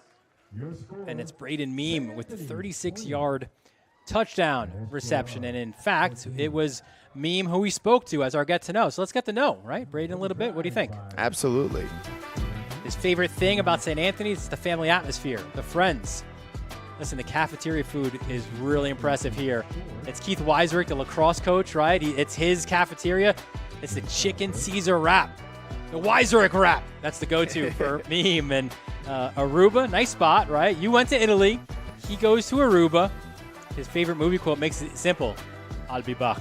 There we go. And I think Friars fans are hoping he'll be back in the end zone before this game is over. Braden Meme, fantastic job right there. He's a guy with a great football IQ. He's savvy in his route running. You know, Dylan, I think we were wondering who, with Alex Mengi being lost for the game, is going to step up in that kind of number 2 option for Gary Merrill. And right there, Braden Meem stepping up in a big way, showing he can be depended upon as a senior. Yeah, Merrill connected with Mengi on a 7-yard touchdown score. That started things, as that's also similar, right? We're seeing both coaches go, not going to the playmakers. Little copycat, yeah. Yep.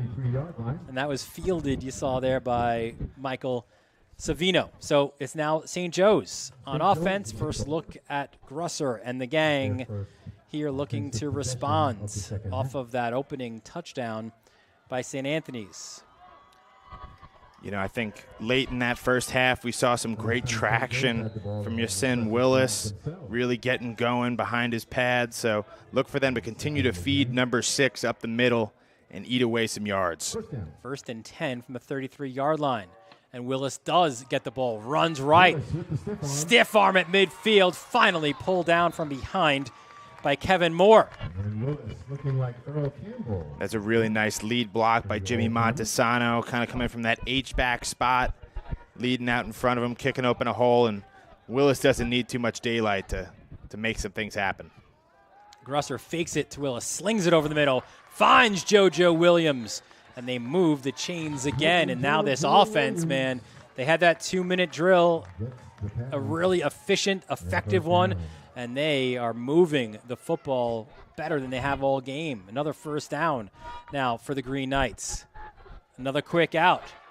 This one for Nate Bailey. And he gets it to the outside. Minucci and the coaching staff wanted a holding call on that play. Yeah, it looked like number 2, Makai Rossignol, got away with one a little bit, blocking out on the edge. But, you know, St. Joe's just continues to keep St. Anthony's on their toes a little bit, on their heels, spreading the ball out, quick hitters, and keeping it moving. 2nd and 5. That's Montesano who optioned out, and there goes Willis. Breaking tackles, pushing himself forward, and that's one of the reasons he is going to the University of Pittsburgh. One thing Willis is doing really well is just following his lead blocks right there. Number 70, Sean Kivlahan, pulling out in front of him, just clearing open a nice lane. Fake handoff. Grusser, pressured by Vadaro, gets on his horse and gets in the end zone for the touchdown. A 13-yard score for the senior QB. And that drive right there, like a hot knife through butter. Patrick Grusser's got to feel good as he high steps it into the end zone here. But you'll see they're playing honest. Number 6, got to respect Yasin Willis. And when Grusser pulls it, nobody there from St. Anthony's to take him down. And he's running for 6.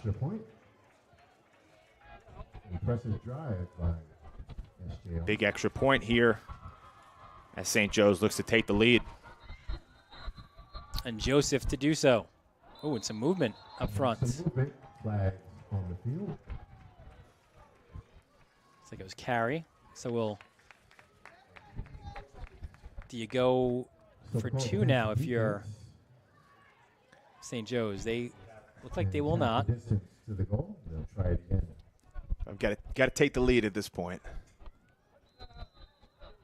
We'll see. Not necessarily easier, being 1.5 yards closer.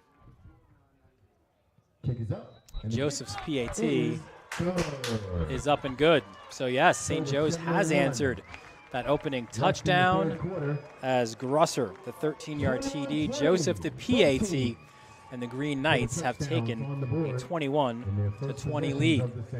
Hey, Dylan, don't look now, but it looks like we're in a dogfight. Both sides really starting to click. Offense is looking good, kind of what we expected after what we had seen out at Rutgers last year from these two teams, but really in full swing now. Yeah, I don't know if we're getting 63-49. No. That was something else last year in this game. In that game, by the way, Willis, 20 carries, 109 yards, and 3 touchdowns. The interesting thing here, too, is the QB was not Grusser, right? He was at DePaul last year.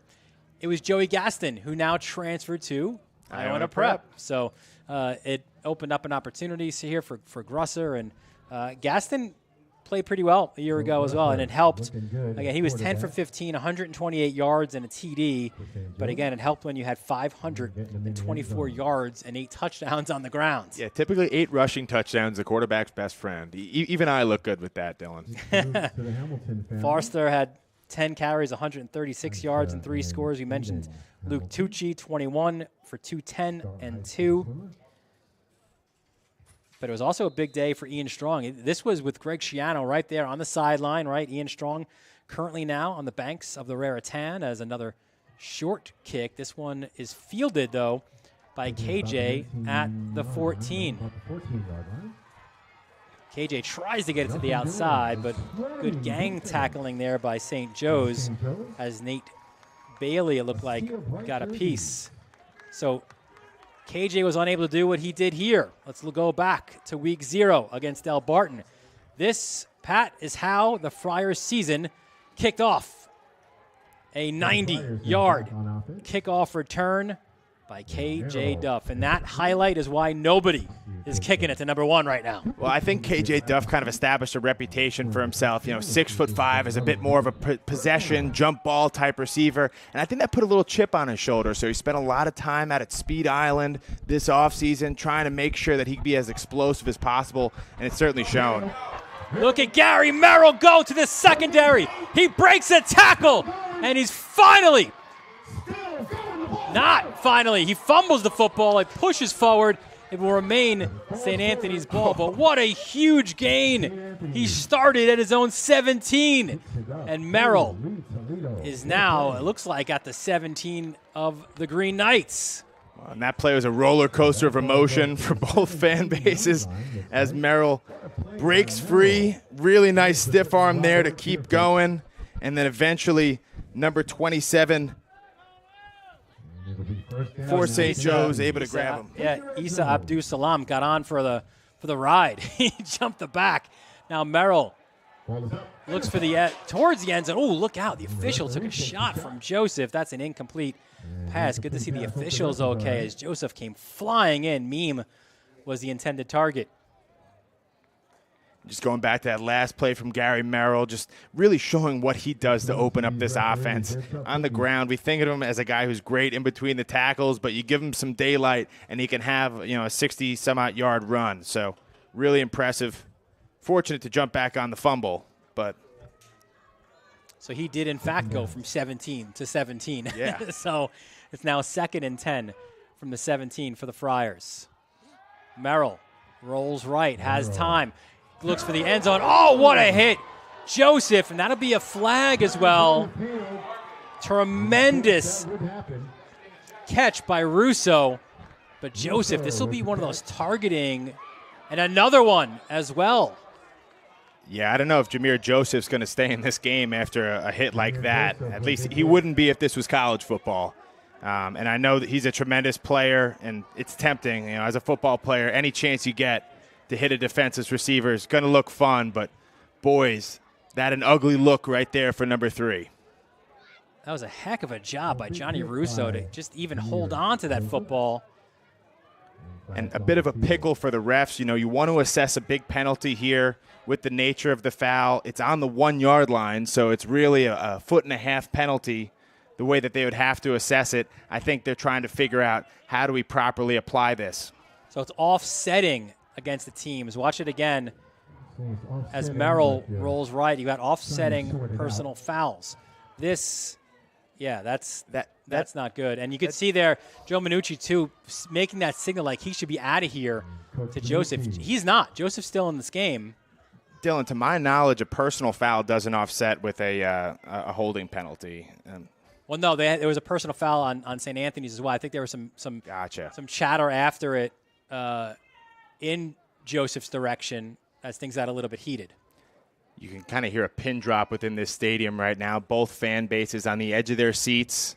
Okay, folks, let's remember sportsmanship is the name of the game. So now it'll be St. Anthony's ball. Looks like on the 16. Now, it was a completed pass, and they were offsetting. So, and Joseph's still in the game. Right now he's having some words, look like with Anthony Kenner.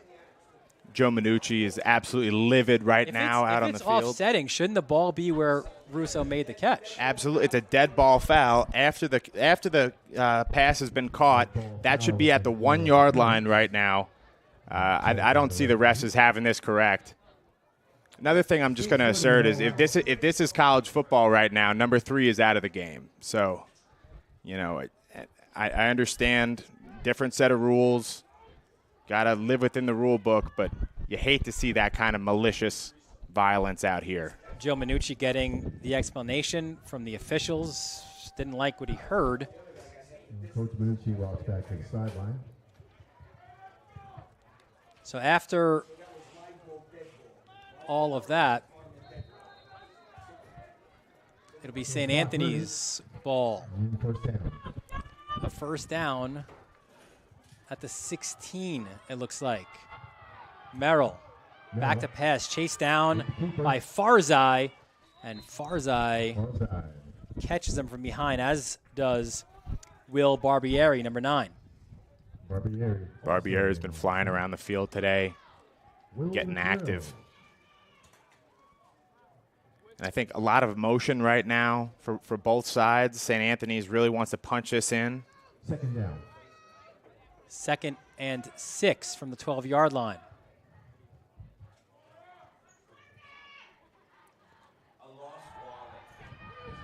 It's Merrill calling those Merrill. And again, pull down just outside of the end zone. Big touchdown saving tackle. Looked like that was number 9 yet again, Barbieri. And Dylan, kind of a ball never lies scenario. 2 plays later, we're at the exact same spot as Russo caught that pass. So fresh set of downs, and St. Anthony going to look to recapture the lead here midway through the 3rd. Yeah, 1st and goal from the 3. Lowering the shoulder, getting in the end zone. Touchdown, Christian Alfaro. Really nice job by Alfaro finding the crease. Offensive line right here is just kind of pass set, give almost a draw look, and just give Alfaro the opportunity to find the little wiggle. Punches it right in, and boy, do we have a fun one on our hands right now here at Cy Donnelly Field in South Huntington. Back and forth as St. Anthony's looks to keep their offense out on the field to convert a 2-point conversion. We mentioned it. We thought maybe at some point you chase that after the miss, and that's what they're going to do here. Now, the problem I think often, right, Pat, we see this is if you miss on the 2-point, you're kind of chasing it throughout the game. This one over the middle, and it is complete to Duff. So you do get the 2-point. You get that point back on the board, and it is a 28-21 lead for St. Anthony's. Listen, tell your friends and family they got to be tuning in. This is a classic here at Cy Donnelly Field. It's the battle for the bridge, all right here on the Varsity Media Sports Network. My name is KJ Duff, wide receiver from St. Anthony's, and you're watching Varsity Media.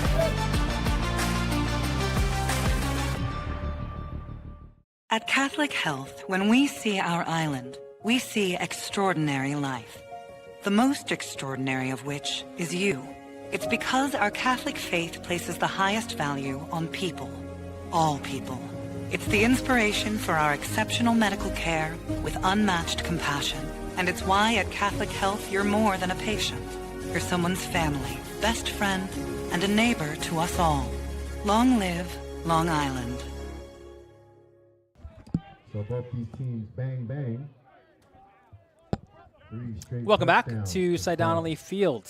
Here, it's a heck of a game here. St. Anthony's at 28-21 lead over St. Joe's in this battle for the bridge. Dylan Butler, Pat Godfrey, the entire Varsity Media crew here. We thank you for joining us. That ball fumbled by Bailey, was able to pick it up himself. Wow, Bailey making some plays from a fumble to a big return. And he's finally forced out by Valerio. So you were able to get, Pat, you were able to get went to break kind of looking for an explanation. A little bit on of what a happened clarification there of what happened with that little penalty, the big hit right there from Jameer Joseph. What happened was it was a live ball foul being a hold, as well as a dead ball foul being, the kind of late hit. So basically the live ball foul against St. Anthony's, 15 yards. Dead ball foul from the 3-yard line was a yard and a half. So they basically brought it back 13 and a half yards and go from there. There we go.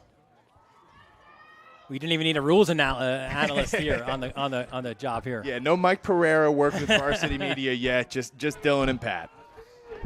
All right, so listen, these two have gone punch for punch here in this third quarter, where St. Anthony's got the first touchdown, Merrill to Meme, and then Grusser rushing himself. Willis loses his lid, and he hears it a little bit by Carey.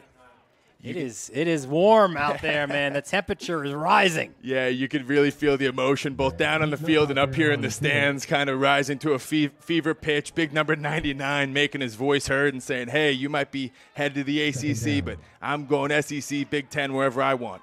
A gain of 1 for Willis. Again, he's got to step out, and stepping over the line there was St. Anthony's. Charzuk looked like the one to do so. So this will be 5 more yards for St. Joe's. But I think this is the most maybe emotional or most involved we've seen Carey this year. And again, I think he realizes the opposition, right? And he's raising his level here against the St. Joe's guys. Quick out, finding Rossignol, and Rossignol will move the chains. Yeah, I'm sure Preston Carey hears it as a blue-chip recruit coming from Long Island, which isn't known as the most fertile recruiting area. He knows right now there's an opportunity to step up and say, hey, I could play with anybody, just spot the ball. Here is Sumter up the middle, going nowhere. Looked like Cook, 44, in on the tackle. Yeah, and Sam Cook's having a quietly good day today. He moved over from defensive end to linebacker this year and has really adapted to the position move very, very well. Gets rave reviews from this whole coaching staff, and he's been kind of invaluable trying to shore things up A-gap to A-gap. You remember last year wearing number 44 is JoJo DiCiaro. 101 tackles for JoJo. So now you wear the same number, you move to that same position, but Sam Cook is getting the job done, as looks like there's an injured Green Knight offensive lineman down on the field. Yeah, through the years, that middle linebacker spot, kind of the quarterback of that defense out there for Joe Minucci, is always some at a premium for them. Sam Cook doing a really good job as a senior this year, and they're going to need him to step up in a big way to try and slow down Yasin Willis. You mentioned Joe Minucci. There you see him in on the huddle. Minucci in his 5th season as head coach, also the athletics director here. Class of 1999, played his collegiate football at Delaware. Got signed by the Jets, played a little bit with the Titans, the Saints, the Ravens.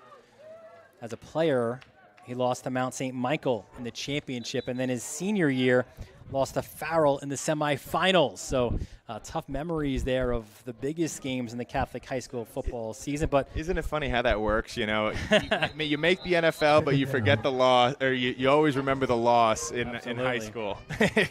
Unless we mentioned it last week as well, as we'll get that in a moment here. 2nd and 7. Grusser fakes the handoff. Look out, Vidaro is coming out, and how in the world did Cam Urso get his hands there? Was that big? That was big. Preston Carey. Preston, sorry. Once again, he was down, dude. He still grabbed him. An absolute domination right here. You'll see him coming up the middle, just fighting, doesn't give up, and boom, over the offensive lineman right there, making his presence felt from the 4-star recruit. And listen, if you're Roberto Sigliano, what are you supposed to do there as an offensive lineman? Not much. Deep shot intercepted at the 6. There is a flag, though. Might be coming back. As it's Ott. Pulled down at the 30. Now the question here, Pat, was this pass interference? St. Anthony's fans aren't going to love this, but unfortunately it was pass interference right out in front of the receiver. A lot of grabbing going on that allowed Ott to kind of float backwards and get right under that one. Here you see it again. Yeah, so tough situation for the DBs. Got all day back there, and looks like they're just going to hit number 6, Johnny Valerio. And tough, too, for Valerio, because really you're in a situation, the ball's overthrown. It's hard to back off, right? But you gotta. I personally might argue uncatchable on that ball with the official, especially if I'm standing on the St. Anthony sideline. But hard to argue with all that hand fighting. Got to do a little bit of a better job not grabbing, especially when the ball's up in the air. So 1st and 10 now from the 32-yard line for St. Joe's. And looks like Willis is back in the game. Pulled down from behind. Good-looking tackle by Dante Vidaro. One thing that really just stands out watching Yasin Willis is just the lower body strength. Those legs just kind of keep churning, and really takes a committed tackler to bring that guy down to the ground. 6'3", 220 as Willis. Grusser fakes his way, and here comes the pressure, and he is sacked. You saw Charzuk, 94 at the top, and there he is again, Vidaro coming in low. Yeah, Dante Vidaro, talked about him a little bit. Another one of those lax guys for St. Anthony's, just really making his presence felt, flying all across the field as a big-time athlete out here. Yeah, you'll see Vidaro in there first, kind of gets there same time as Charzuk, number 94. But a whole gang of Friars finishing him off right there. Some physical play, and Grusser actually lost his helmet, so he's going to be out for this next snap. And this brings in the backup, Janik Krizlovitz. And he does what you would expect him to do, hand off to Willis. Gets it to the outside. The folks from St. Anthony's wanted a hold right there, number 88, Cam Urso. How about this again? It's Willis and Carey getting more acclimated with each other. Hey, I know this is Cy Donnelly Field, but it feels like this could be the Thrilla in Manila. Just a heavyweight fight, some big-time athletes out here going at it and brawling. 4th and 10, Grusser back in. Grusser makes the completion, finds JoJo Williams. Oh, he laterals it.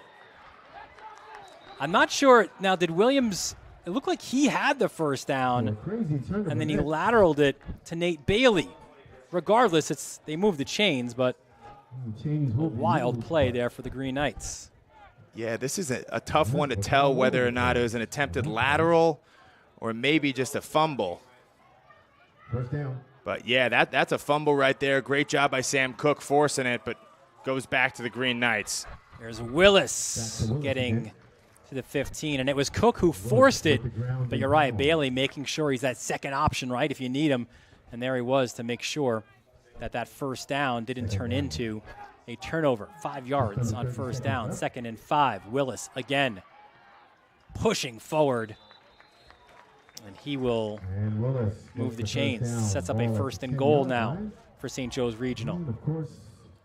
St. Joe's actually slowing down the pace a little bit. Both sides showing some wear and tear. Sumter, touchdown, St. Joe's. An 11-yard touchdown run by Terrence Sumter. I mean, Sumter, he's a senior. He's kind of the two in that 1-2 punch of Willis and Sumter. And right here shows why he's so valuable. Finds the crease and able to reach out, extend, and bring his team within 1 point of a tie ball game here in the third quarter. It's like some more cramping going on as another St. Joe's player leaves the field. Looks like that was Vin Ferrara, big number 91. SJR. So, Dylan, this back and forth continues. Really been a fun last couple quarters here at Cy Donnelly Field. Joseph, PAT, is up and good. So we are tied at 28 with 13 seconds left in the third quarter. What a game we have at Cy Donnelly Field. This matchup presented by Catholic Health right here on the Varsity Media Sports Network.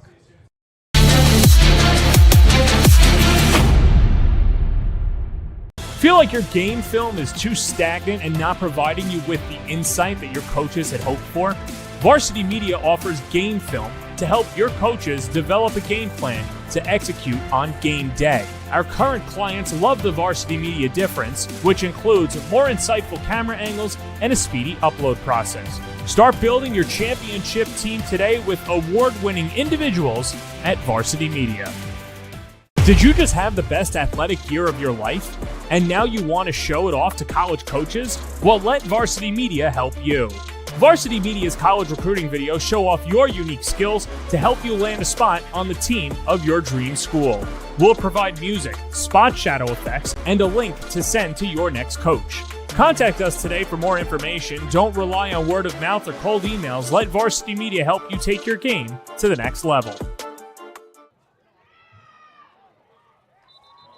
Welcome back to Sight Donnelly Field. Dylan Butler, Pat Godfrey, the entire Varsity Media crew for the final 9 seconds here of this third quarter. And we've seen both teams go back to back, answering one another. Started with St. Anthony's getting the first touchdown of the second half. Merrill to Meme, then Grusser with a 13-yard run, then Alfaro a 3-yard run, then Sumter an 11-yard run. And all that means we're tied at 28. Yeah, this one is starting to feel like whoever has the ball last in the fourth quarter is going to walk out of here victorious. Just an incredible matchup as these two teams heat up. Felt that way a week ago as St. Anthony's pulled out the thriller. And there's a pass and a completion. And there's Meme again. There's a flag, but that looked to be against the defense, so this should be declined as there was a big reception. As you mentioned, right, Meme stepping up as that supporting role to KJ Duff. Absolutely, you know. And it was declined as we expected. Meme doing a really good job, yeah, filling kind of those shoes of Alex Mengi as a second target right there for Gary Merrill. He's been having himself a hell of a second half, and even despite of the little grabbing from the Knights defense, not enough to stop Meme. Meme already has a 36-yard touchdown reception in this one, so 1.8 left in this third quarter, and now they will just, as they put the ball down, that ended the third quarter. 28 all is your score in this battle for the bridge. St. Joe's and St. Anthony's. Fourth quarter coming up next right here on the Varsity Media Sports Network. You're watching Varsity Media, New York's high school sports network. At Catholic Health, when we see our island, we see extraordinary life. The most extraordinary of which is you. It's because our Catholic faith places the highest value on people, all people. It's the inspiration for our exceptional medical care with unmatched compassion. And it's why at Catholic Health you're more than a patient. You're someone's family, best friend, and a neighbor to us all. Long live Long Island. Varsity Media is the most beloved high school sports network in New York, but don't take it from us. I like how Varsity Media, I'm able to watch the game on YouTube after, and then commentators, all the highlights. It's cool to see myself almost on TV. I like how Varsity Media is so professional. What I love about Varsity Media is hearing Coach Hungerford announce games. Mr. Rooney's my favorite. I like the food reviews. I love how my relatives from out of state can also watch the games. Varsity Media, New York's high school sports network. Welcome back to Sight Donnelly Field. First play of the fourth quarter. It's Merrill to KJ Duff getting into space and getting the first down, pulled down at the 26. Got like the quick hitter. They've been moving KJ Duff around all day between hanging out in the slot, the backfield, out in a wide position, and right there, just a quick hitter. Gotta love what he can do in space. Let a yak on that play.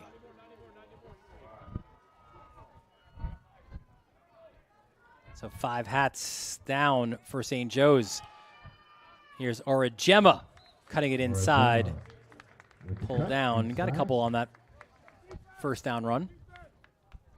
Orajema is a guy who could definitely be valuable in this fourth quarter as the defense starts to wear down a little bit, use that big body and physicality, try and gain some yards after contact. I think Dan Morangi wants some words with you. I don't know if their defense wears down. Merrill over the middle, finds Duff, sheds a tackle, and he's pulled down from behind, fumbled the football, but was he down? And actually, he recovered it regardless. So it's Meme again coming up big. I think Braden Meme is aware that this is being broadcast internationally via the internet, and he's trying to go viral just like a meme. Sorry, I was waiting. Had to get one dad joke in there. I was waiting for that one. That last name. First down. Red zone again now for St. Anthony's. Merrill, look out. But nowhere to go. Pull down. All wrapped up. Looked like it was Jalen Nicholas, 23, who's a guy who's really starting to come into his own defensively. He was kind of raw. He's actually a young senior. He's yet to turn, or I think he just turned 17 years old.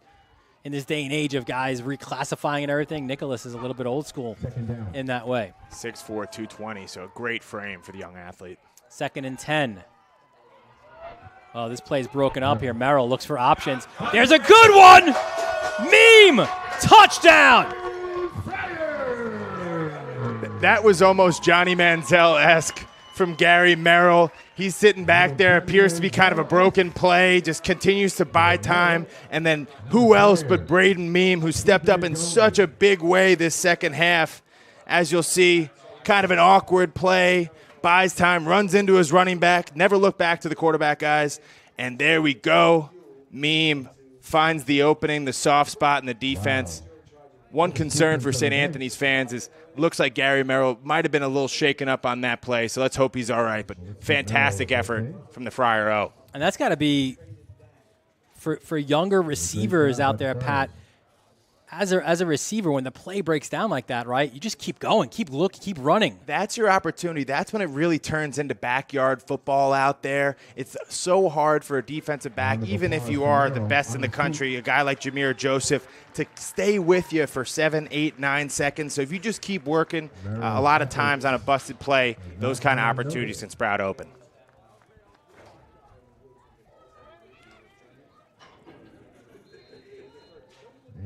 So the PAT attempt now for St. Anthony's. Snap is high, but the kick is up, and it is good. So the Friars with a 35-28 lead. I don't know if we're getting to that number we had a year ago when St. Joe's out at Rutgers won at 63-49, but there's points being scored, that is for sure. A 35-28 lead for St. Anthony's. Pat, at the Varsity Media Sports Network, we're so excited to announce, as we've said before, we are the home for the Nassau County Football Championships. All the semifinals, all the championship games, all that great action at Stewart Stadium there at Hofstra. We will be there for all of it. For the Garden Cities, for the Farmingdales, for Malvern now as well, and all the likes. From Conference 1 to Conference 4, we've got it all for you right here on the Varsity Media Sports Network. As a former public school student athlete here on Long Island, really excited to see that exposure that the public kids are going to get as well. You know, really in my eyes, being a part of Varsity Media is a blessing because we're the premier sports outlet for high school sports in the Northeast. So really pumped for those kids and that opportunity to showcase their skills all year long. Deep for St. Joe's, Bailey and Joseph, but we've not seen any kicks deep here for our other side. And we don't expect this one to do that either. Fair catch is called at about the 25-yard line. Close to saying he advanced with that, but was not the case as Michael Savatello made a fair catch call. And now St. Joe's. Both teams' offenses have been crisp here in the second half. And you're kind of waiting, like, which team will get that stop, right? So far, it's been touchdown for touchdown. Early on in this game, St. Anthony's defense was able to get a couple of key stops on 3rd and 4th down. Since then, they've really struggled to get off the field in those kind of 3rd and short scenarios. Yasin Willis, as we expected, starting to wear them out a little bit. So we'll see if anybody on the Friar defense is willing to step up and going to make that big play, try and turn things around. Willis, for the first time today, options out of the backfield. Get him in the space. That's where he is. Cuts it upfield. Yasin Willis past the 50. Still on his feet. Yasin Willis Touchdown, St. Joe's!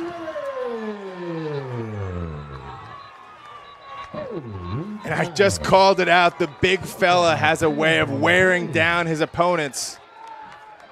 Now hold the phone. I think there was a flag here on the play. So it looks like this one might be coming back. Wow. Oh, wow. Still a flag on the field. And will be a hold on the offense. Wow. What a momentum swing. And if you look over to the St. Joseph's regional side of this grandstand at Cy Donnelly Field, you have some angry fans. They made the trek from New Jersey, and they're not loving that call right there, but their offense is cranking. They're going to look to reset and keep it moving. Pat, still a great crowd here on a Saturday afternoon, but you wondered what it could have been, right? Originally scheduled, there you see some of the St. Joe's contingent to the left of our press box. But this was a Friday night game, and it would have been a Friday night game with all the students here as well for St. Anthony's. But because that St. Joe's Bosco game got continued on Monday, it was a great job by Minucci saying, listen, no problem, we'll just move it back to Saturday, and you don't have to play in that super short rest. Interception! No, it was dropped. What a defensive play by Ott. We've called his number a few times, and if not for the physicality on the hit the other side, it would have been an INT. Brent, he was very, very close to sucking all the life out of this St. Joseph's Regional fan section right there, but drops the interception, and the drive goes on for the Green Knights. Ott's older brother played it. Comac and Sumter's going nowhere.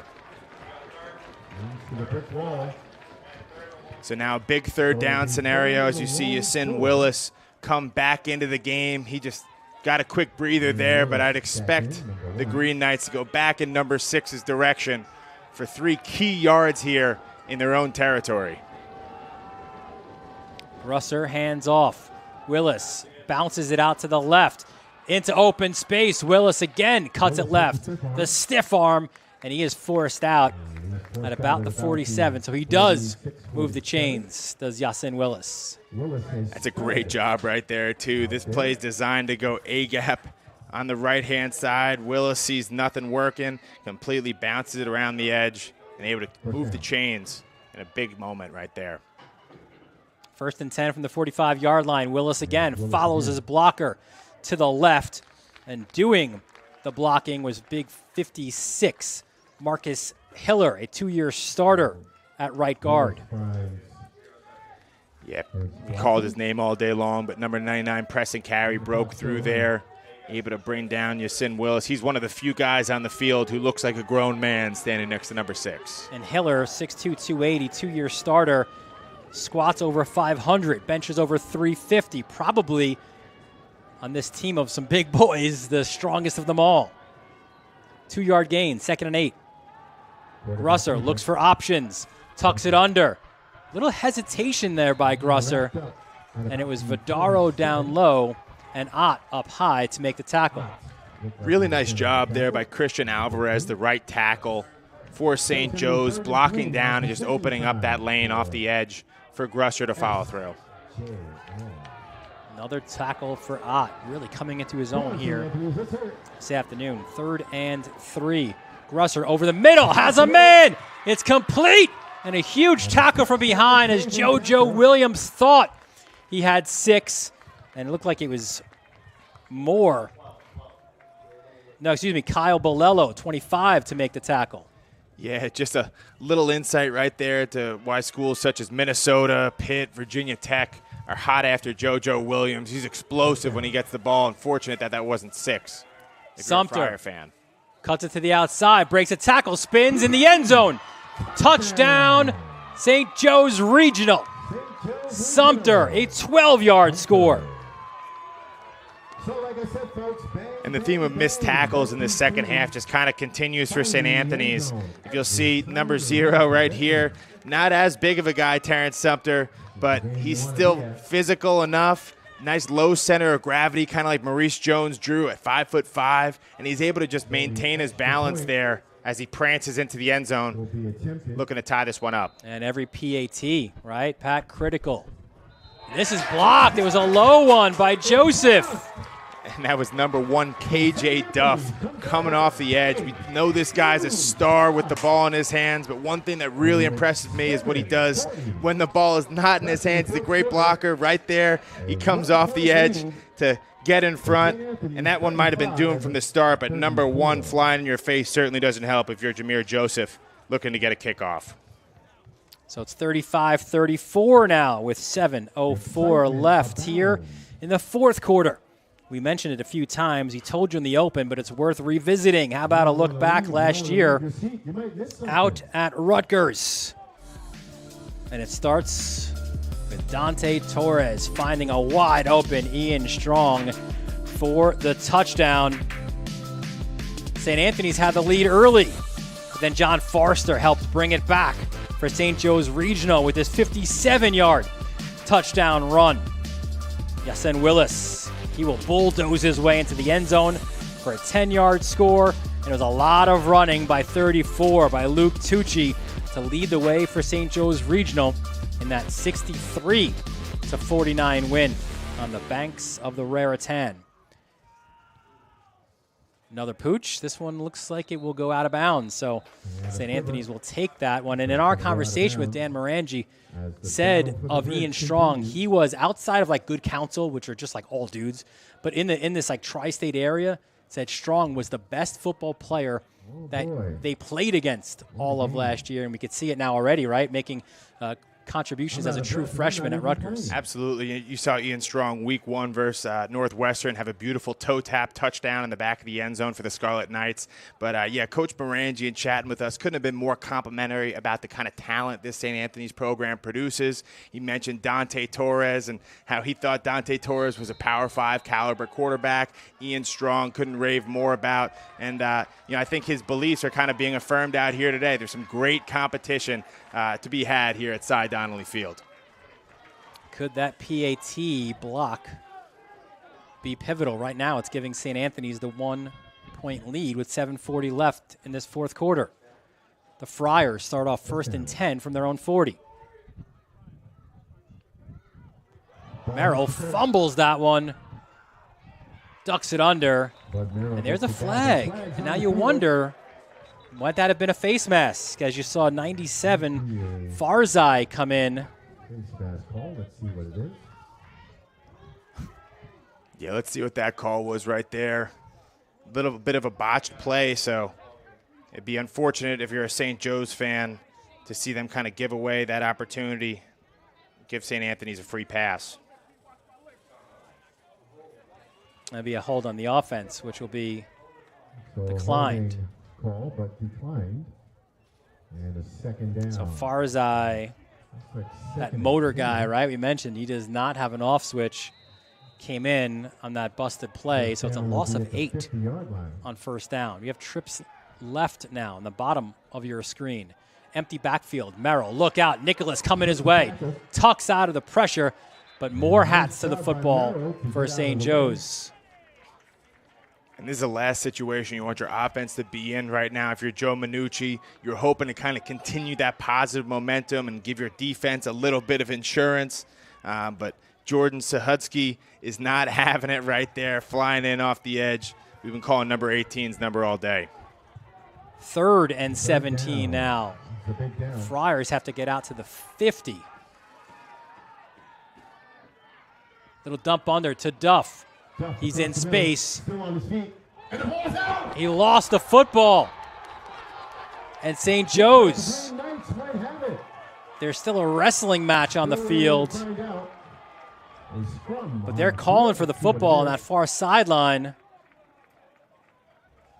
And it looks like St. Joe's has it at the bottom there. Last thing you want of your St. Anthony's with a very slim 1-point lead right now is to give St. Joe's the ball with excellent field position. KJ Duff, unfortunately, doesn't hold on to that one tight enough. Jameer Joseph makes him pay with the forced fumble. He does strip it. Chris Dingle with the fumble recovery. And the turnover. So in this game of momentum and going back and forth, first time either team, right, hasn't scored on a drive in the second half, and let's see if now St. Joe's can capitalize. Good field position for the Green Knights. St. Anthony's defense has really been struggling all second half. They're going to look to step up here in a big way, bail their offense out for that costly turnover. There's Willis, bounces to the outside. Yasin Willis up that far sideline, finally pushed out by Bolello. This is something we knew was very possible, right? With a big 220-pound back and the kind of speed that Yasin Willis has, wearing down a defense is somewhat inevitable. It's kind of why we thought Joe Minucci say, hey, we can't hope to stop the run, only contain it. Well, they're struggling to contain anything right now. Sumter now. He does not have the same success. Good gang tackling by the Friars as Sumter tried to get to the edge.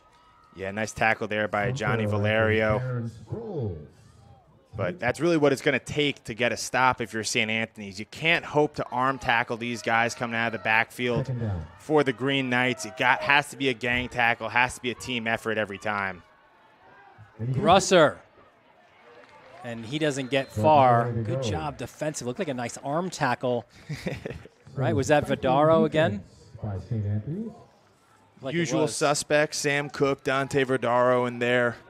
Whole host of Friars, and that's really what it's been taking to get the Green Knights down to the ground. Another huge play here as the clock continues to wind. 3rd and 8 from the 23-yard line. Willis, the lone back. St. Anthony's been dialing up some pressure, some different blitzes off the edge this drive. I'd look for the corner blitz right here. And we get it.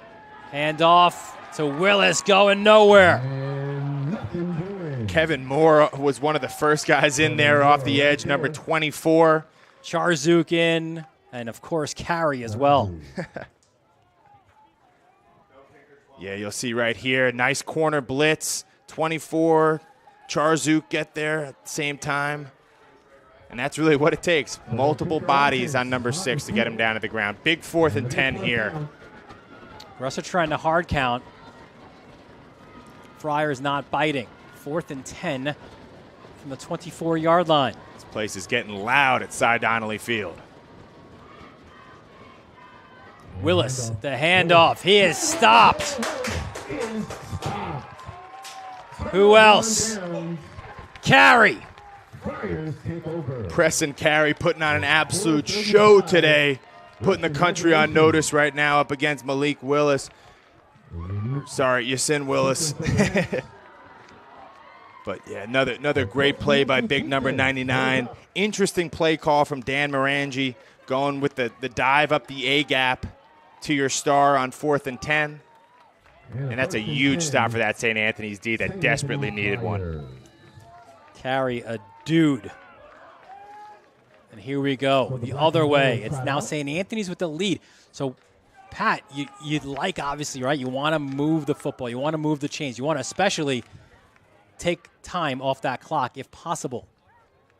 To me, if I'm St. Anthony's, I'm playing my brand of football. I think if you look at the clock, there's way too much time left on the clock to try and drain it, run it out right now. Your defense just got to stop, but I certainly don't feel comfy with this 1-point lead. Time to go back on the offensive and do what's made you this successful to this point. Dingle and Farzai in on that tackle of Merrill. It's a 4-yard loss, so 2nd and 14.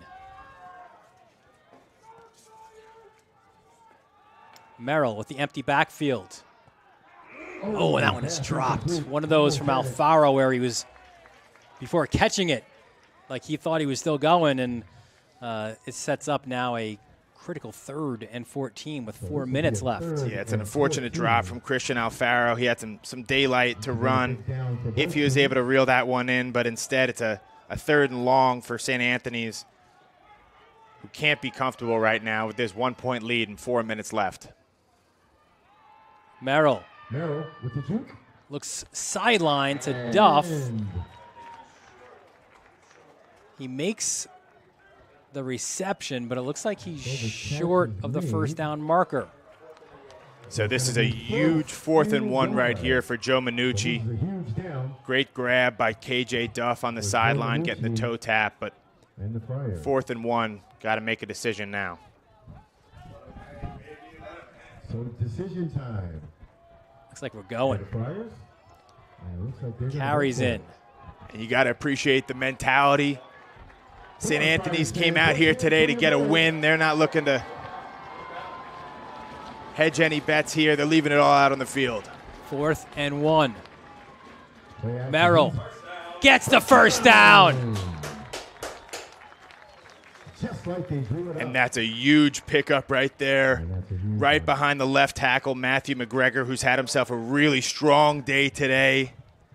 And you'll see Merrill just follows his blocks. Big number 73 right there, doing a hell of a job getting him across to move the chains.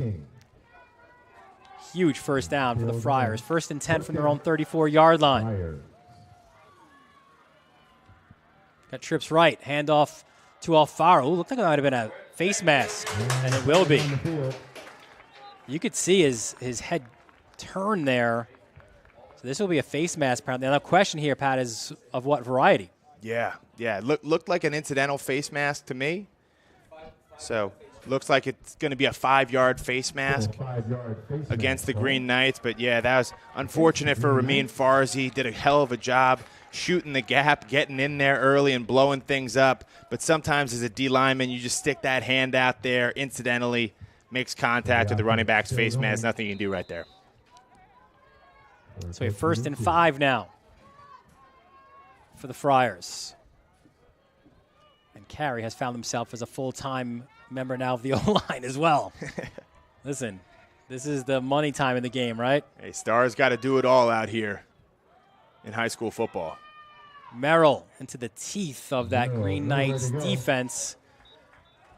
Farzai again involved in the tackle. Looks like he might have we got a finger pulled, or he'll stay in though. Well, folks, we've seen a little bit of everything in this game. Yeah, it looked like Chris Dingle is also in there on the tackle. 3 minutes left. And it's pretty straightforward if you're St. Joe's Regional right here. You sell out for the run. You do everything you can to make sure those chains don't move one more time. And you hope that there's enough time. You know, it looks like it could be about a minute or so if you get a stop for your offense to try and drive down and take this game. So big couple plays here for that Green Knights defense. 2nd and 5. Merrill back to pass. Goes far sideline. Has a man in Russo. And he is forced out at the 45-yard line. About the 45. And it looks like he's going to move the chains there. All of a sudden, you start doing the math as a Green Knights fan, and it is not looking good in terms of getting this ball back. 3 timeouts still left on the board, but really need a stop here, if ever. Big one from Russo. Good quickness, hands, good route runner, the sophomore. A lot of different guys contributing here in this second half for St. Anthony's. Russo, we've called Memes' name quite a few times. Not just the KJ Duff show out here today. And Alfaro pushes forward. Timeout, St. Joe's. And a timeout. The Green Knights want to talk it over. So now we really get down to brass tacks. It's a situation of how bad do you really want it up front.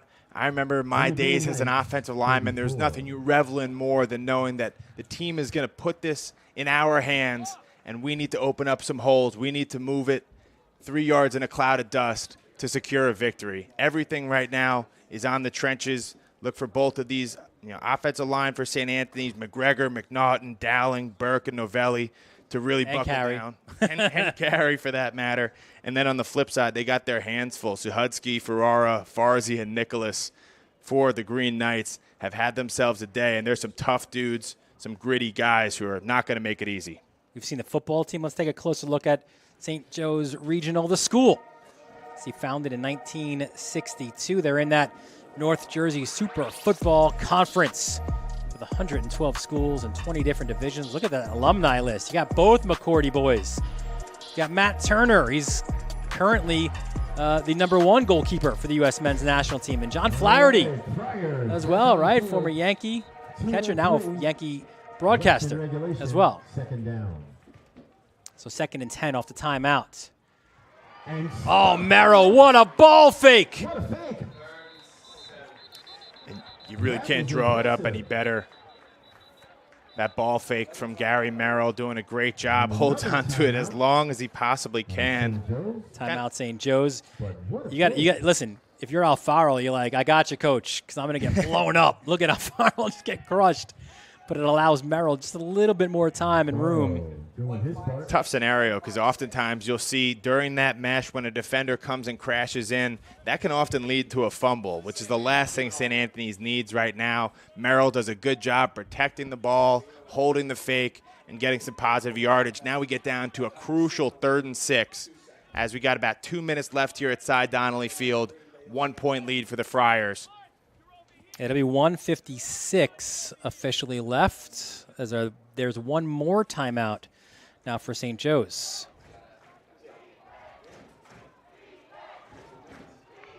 Not part of the Battle of the Bridge, but Iona Prep, who we'll see next week, they lead Springfield Central 31-14. Stepanak 34-14 lead over DePaul Catholic. Some of the action here in New York Catholic Football League. Now St. Anthony's forced to call a timeout. So clearly something they didn't like, either personnel-wise or what St. Joe's is showing you defensively.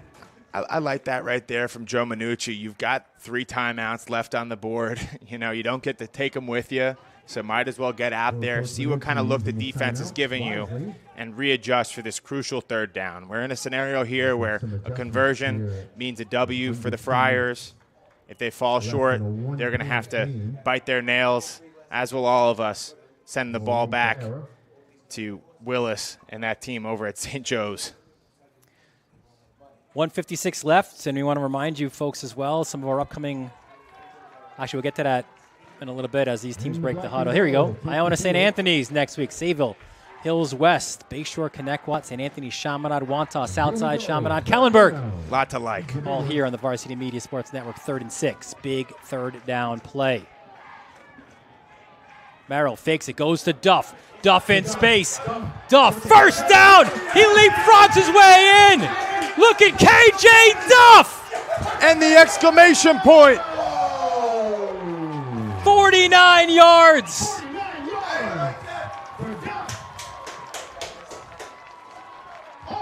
That's why he's going to Rutgers. And what a play from KJ Duff. Gets the ball over the middle with the crosser. How do you lose number 1 on that play if you're St. Joseph's Regional? And KJ Duff shows you why he's the number 1 recruit in all of New York State. The Rutgers commit cruises for the touchdown. Now, one thing I have to say is if you're a St. Anthony's fan, this game isn't quite in the bag just yet. If KJ would have laid down at the 5-yard line, you get to take a knee and you get to call it a game. Now you got to try and make this one and hope your defense can make a stop to prevent overtime. PAT is up, and it is good. We still have 1:44 left, but we are going to call it right here. That, folks, was your Speed Island Speedy play of the game. And Pat, listen, you want to get this guy into space, right? And that's exactly what Gary Merrill was able to do. Absolutely. Got to love the pump fake. Uses his eyes to draw the defense away from KJ and just lays it up right there. The yards after the catch is just fantastic. He's not only so fast, you know, that Speed Island training really coming in handy, but also the physicality to throw out the stiff arm, bring it all the way into the end zone for 6. KJ Duff with your Speed Island Speedy play of the game, located in Garden City. Improve your speed today with Onyx Salva and the crew at Speed Island. Wow, what a game. You know, I can tell you right now, my heart is racing. I've been having a lot of fun up here. Can't wait to see what this last minute 44 has in store for us. St. Joe's Regional came in with a 3-0 record, coming off a 21-0 win over Don Bosco Prep, the number 2 ranked team in the state of New Jersey by NJ.com. And St. Anthony's 1-1 after that Week 0 loss to Del Barton, a thrilling last-second win over Cardinal Hayes. And now St. Anthony's looking to make a big tri-state statement, but there's still a 1:44 left in this fourth quarter. A lot of work to be done. Ball fielded at the 21-yard line. And I think that was Ott again on the tackle. Man, he is doing it all. I tell you, Ott, baseball guy, junior. Mentioned earlier, his older brother played at Comac. His dad, Brian, a former classmate of mine at St. Francis Prep. Wow. Class of 92. Well, he's got that Queens toughness that filters in, right? Is the Comac toughness now, or is it inherited from I think so. Brian? It passes down from generation to generation. All right. My grandparents are from Bayside, which is why I'm so gritty. There you go. Here we go. 1st and 10 for St. Joe's Regional from their own 30. They ran the 2-minute drill to perfection in the first half. That's a short out to JoJo Williams. Vidaro with the tackle at the 36-yard line. And now, remember, look at the bottom of your screen. St. Joe's has 1 timeout remaining. Williams got up limping from that play, so he's running about half speed right now. Something to keep an eye on. Grusser, the out to Nate Bailey. Yeah, and JoJo Williams is grabbing at something. Looks like it could be maybe a hamstring or so, but he's a little gimpy. Still going. 1st and 10 from the 45. 1:18 left now. Grusser back to pass. Dumps it over, incomplete, looking for Williams.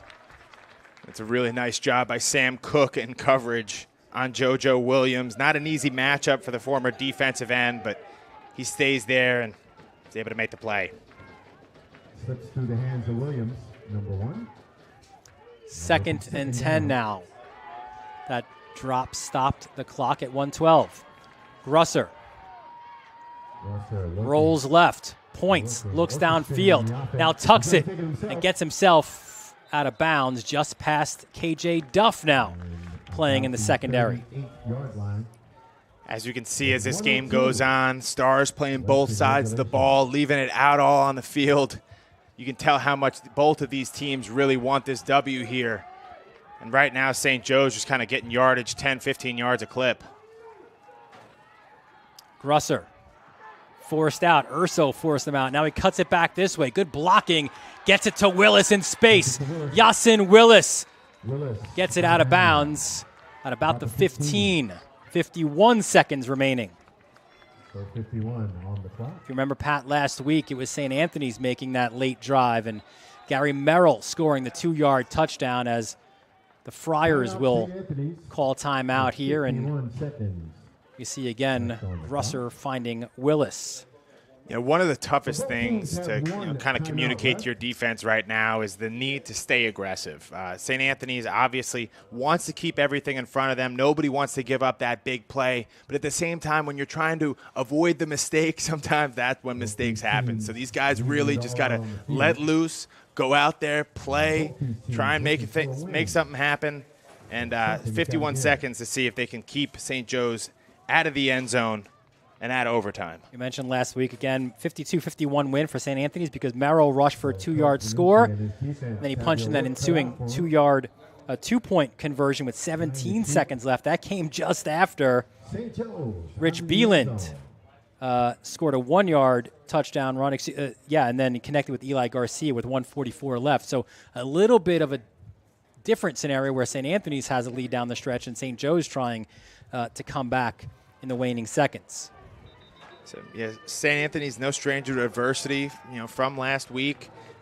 This is really a time to kind of buckle up and have those leaders step up in a big way. I'm looking at Preston Carey. I'm looking at Dante Verdaro to try and make a play for St. Anthony's. On the flip side, Yasin Willis is going to make something happen if he gets the ball in space. Both teams with 1 timeout left as Grusser rolls left, looks for options, goes sideline, and he finds Nate Bailey, but and didn't get it. Looks like he was out of bounds. So it looks like he was out of bounds. Just out of bounds. Really nice effort by the sophomore who's just been impressive all day long. Looks every bit the part of a Power 5 wide receiver. So again, but right there, just out of bounds.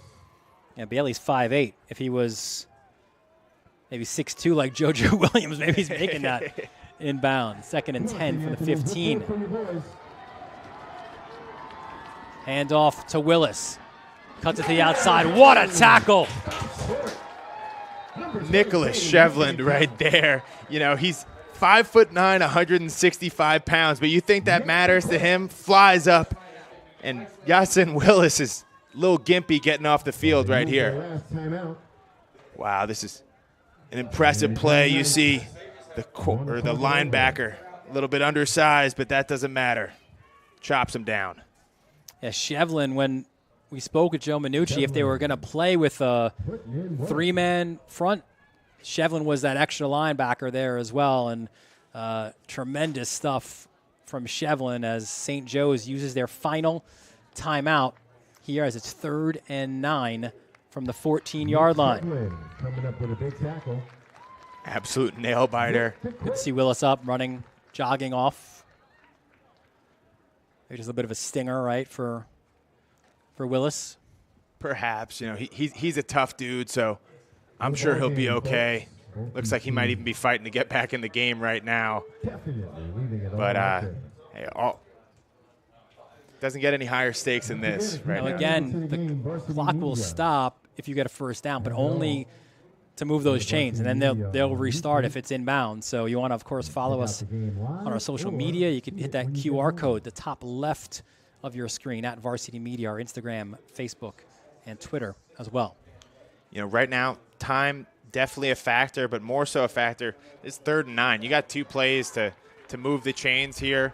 One thing to kind of keep an eye on is St. Anthony's does have KJ Duff as their deep safety right now. Does that kind of mess up the feng shui of that defense? Is he fully aware of all the play calls back there? You know, a little bit risky, but you know, you tend to want to have your best player on the field in your biggest moments. Let's see what we got.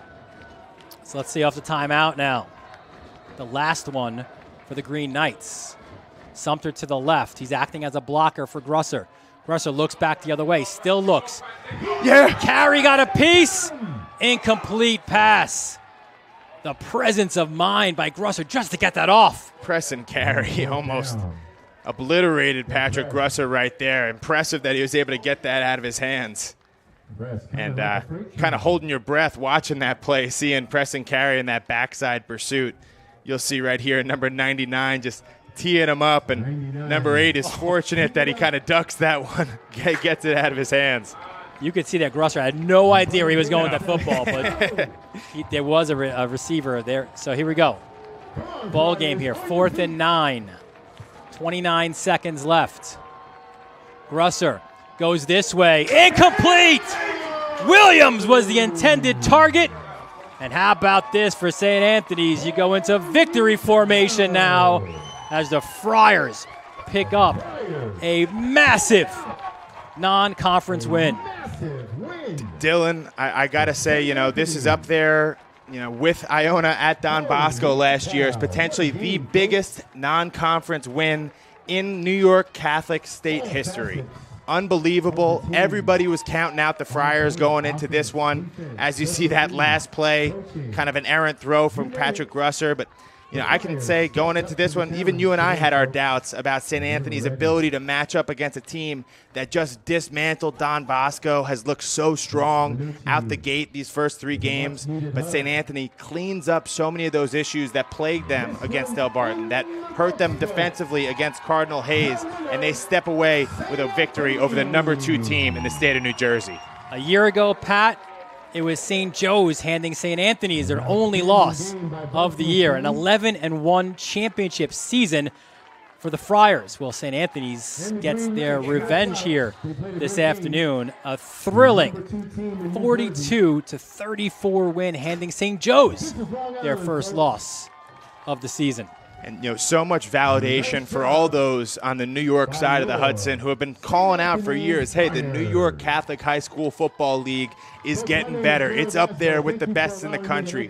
We know that the Big North is historically up there with, you know, 6A in Georgia and 8A in Texas. It's one of the best leagues in the entire country. This is one of the best teams in that league. And St. Anthony's comes out here today at Cy Donnelly Field and makes the adamant statement of, hey, we have arrived not only at the state level, but potentially on the national level.